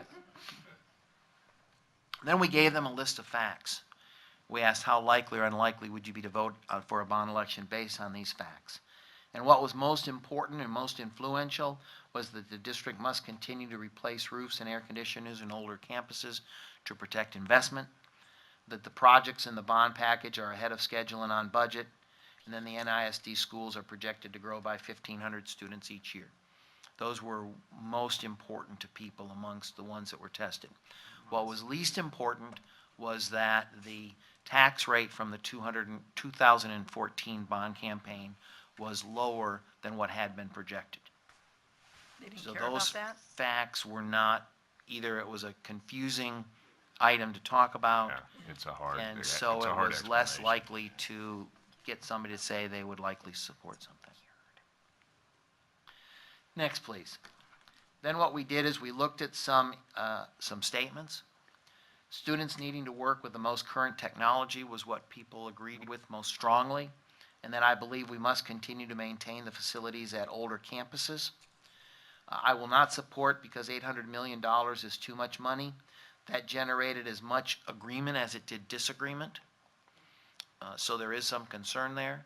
One of the statements we asked was, I won't support a bond election because I don't want to see my taxes increased. And that generated about 30% agreement.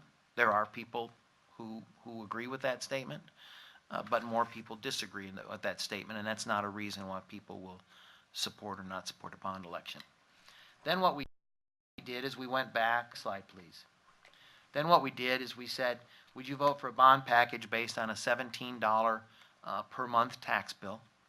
And you'll note that we had 51% of voters say yes, 63% of employees, 59% of parents, and 43% of community members said yes, they would. We followed that question up with the post-test of the straw poll test, which said, again, now that we've given you all this information, if an election were held today, how strongly would you support or oppose it? You'll see in the pre-test we had 29% strong support. That increased to 33% support or strong support. We went from 55%, 29 and 26% up to 62%. So over the course of the survey, we got a shift of 7%, moving towards the positive, towards the support. And I thought that was real good also. And what we did then is we said, okay, in the pre-test overall we had 55% of voters for and 36% of voters against. We went to 62% to 35. You'll look at our areas in areas 1 and 2, so in the northern part and more a little bit of the central part, we increased double digits in terms of support. The other two areas, we just increased minimally, but you'll note in area 4, which was the most supportive area in the pre-test, it was still significantly supportive in the post-test. Our employees went down 1% in terms of their support before and after. Parents went up 4%, and our community members, people in the community, they maintained the same degree of support as they had before. In terms of the conclusions of the surveys, 75% of the voters were satisfied with the quality of public school, which was 3% higher than the last survey. Intensity ratings are higher than the general satisfaction. Employees, parents, and community members were also extremely positive of the quality of education. They prioritize keeping technology in schools current and up to date, most important, followed by improving school safety and security, renovations, and new schools. Next, please. The package of the threshold was $700 to $800 million range. 57% would support a bond at $17 per month, which would pay $800 million. Most supportive of renovating instructional spaces and replacing roofs and air conditioners. The pretest support versus the opposition went up 7%. With opponents, we asked those people who opposed the survey as to which item they opposed, and there was not any specific item that they were opposed to. They didn't say, well, like back in 2013, they were opposed to the employee training center. This time, they did not mention any facility. They were just tax issue and everything in general. So with that, that's just a brief outline. I believe you've received an executive summary. And once the committee has looked at everything, if there's anything else that needs to be shared, certainly we'll be able to get that to you. And I will prepare a cumulative report of employees who live in the district. Great. So that you can have that. Thanks, Ray. Do any trustees have any questions? No, I just have one. Okay. Just compared to the one you did in 14, I mean, better or worse? This is better. Okay. The reason that it's better is the degree of intensity that people are supporting, that people are positive about education, people are supportive of the projects that were tested. They are extremely supportive of renovations. Renovations, improvements, they're more in line with those types of things. So I think this showed more positive than previously. Great. Thank you very much. You're very welcome. Thank you. Thanks wait, for the graphs. Wait, Ms. Freeman? No, I just wanted to say thanks for the graphs, because I like the visual. This is too. we've been doing these surveys a long time, and we've always had numbers, because I generally end up talking more in numbers than I do in graphs. But the request was made to do graphs, that it would be easier to communicate. And next time when we do it, we'll do graphs again. Great, thank you Thanks, very Ray. much. Thank you very much. Appreciate it.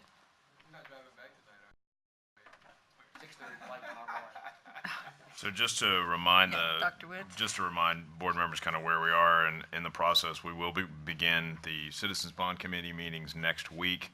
Mr. Turco actually will come to one of that group's meetings and make a very similar report to that group so that they can understand the survey results as well. Our plan is to, as the staff leads and the citizen leads come up with a consensus recommendation that's due to me by the end of December, and then we plan to bring that to the board in a work session in early January, ahead of the regular meeting in January. And just in case any trustees haven't gotten their list to Linda about your nominees to the bond committee, or if you've run into someone that is dying to be on the committee, you can still send those to Linda. She can still accept those on it, and they'll send the invitations out. All right, Everybody Dr. okay? Woods, I think we're on the future Okay, agenda items. so several items in your blue folder that is at your place. You've got a red ribbon for Red Ribbon Week, which is this week, which I should have mentioned. We've got future agenda items that goes well into the start of 2018 at your place. Just a reminder, the November and December meetings occur earlier in the month than normal because of the holidays. If possible, if you've got your calendar, we would like to look at, I know it's a ways away, but we'd like to look at some dates for Board Appreciation Month dinner, as well as the luncheon with former trustees and superintendents. So you've got a form in your blue folder that looks at that. First choice of the board dinner, remember that's hosted at a school. This year it's John Jay.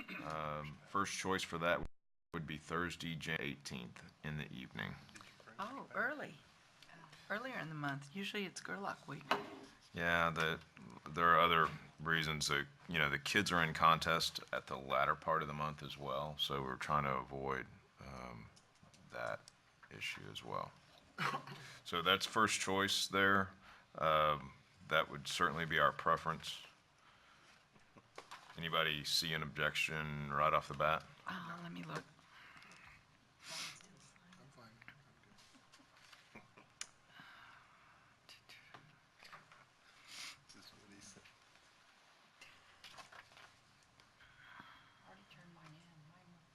You're good to go.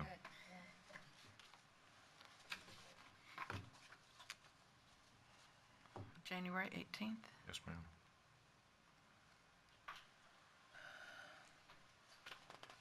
And that's for the dinner, right? Yes. That sounds good. Everybody else?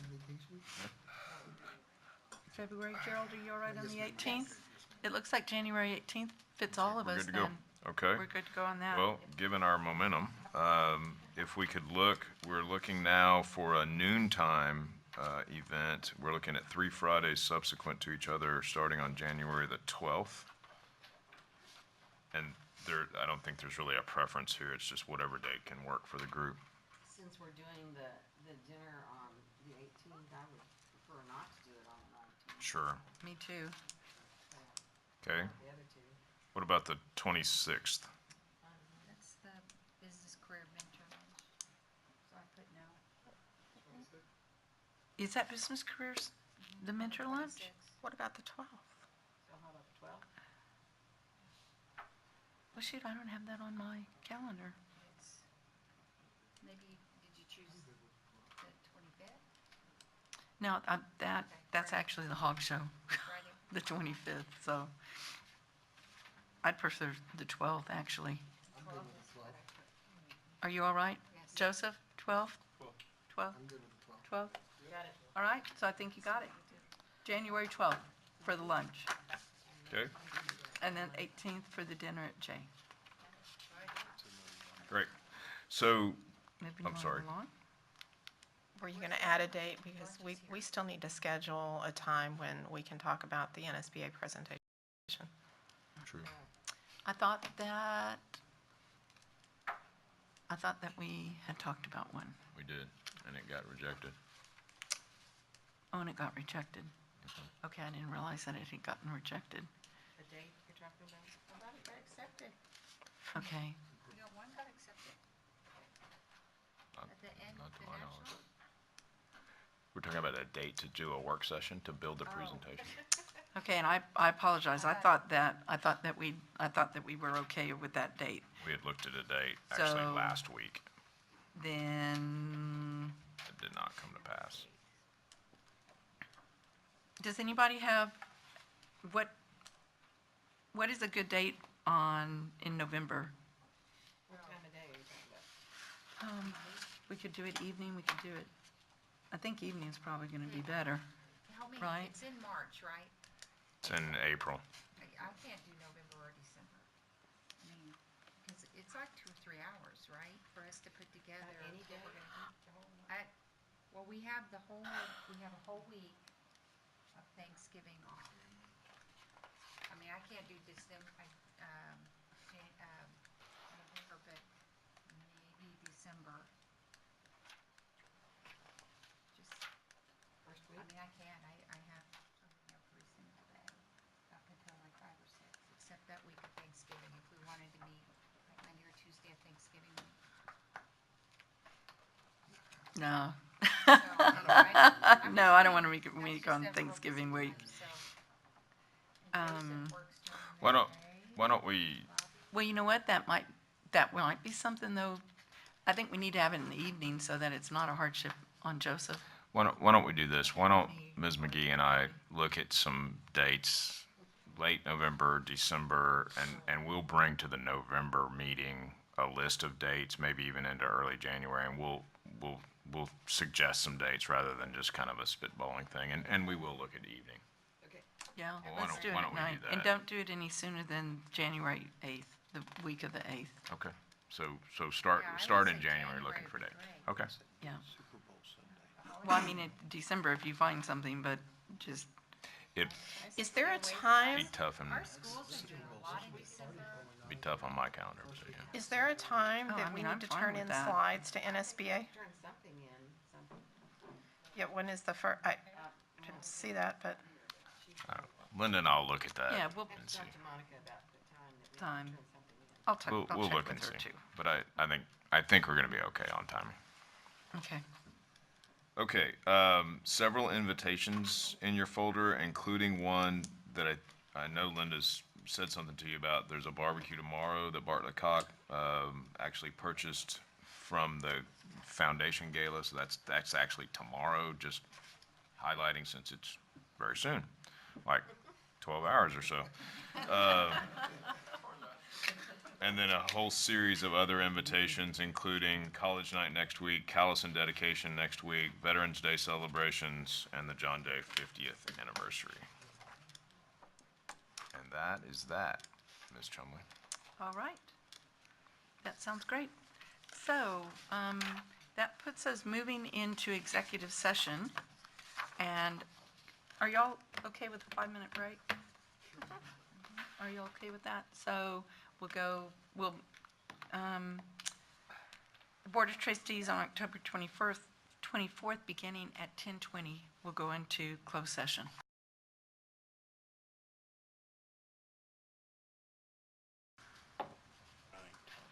Good to go? All right, Board of Trustees on October 24th, beginning at 11:12. We'll convene an open session. Are there any motions come for the board? I have a motion. Yes, ma'am. I would move that we approve the superintendent to proceed as discussed in open session, in closed session about the sites discussed. Second? It's been moved and seconded that we approve the sites as discussed in closed session. The superintendent to, well, okay, whatever. Whatever you want Say to it do. one more time. That we approve the superintendent to proceed as discussed in Closed session. Thank you, Katie. I wasn't Yeah. clear on it. That we approve the superintendent to proceed as discussed in closed session. Second. Any questions? Seeing none, all those in favor, please signify by saying aye. Aye. All those opposed? No.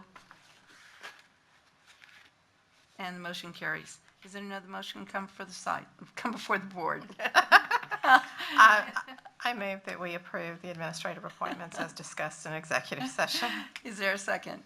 Second. It's been moved and seconded that we approve the administrative as discussed in closed session. All those in favor say aye. Aye. All those opposed? Ayes have it, motion carries. And the meeting was adjourned at 11:15.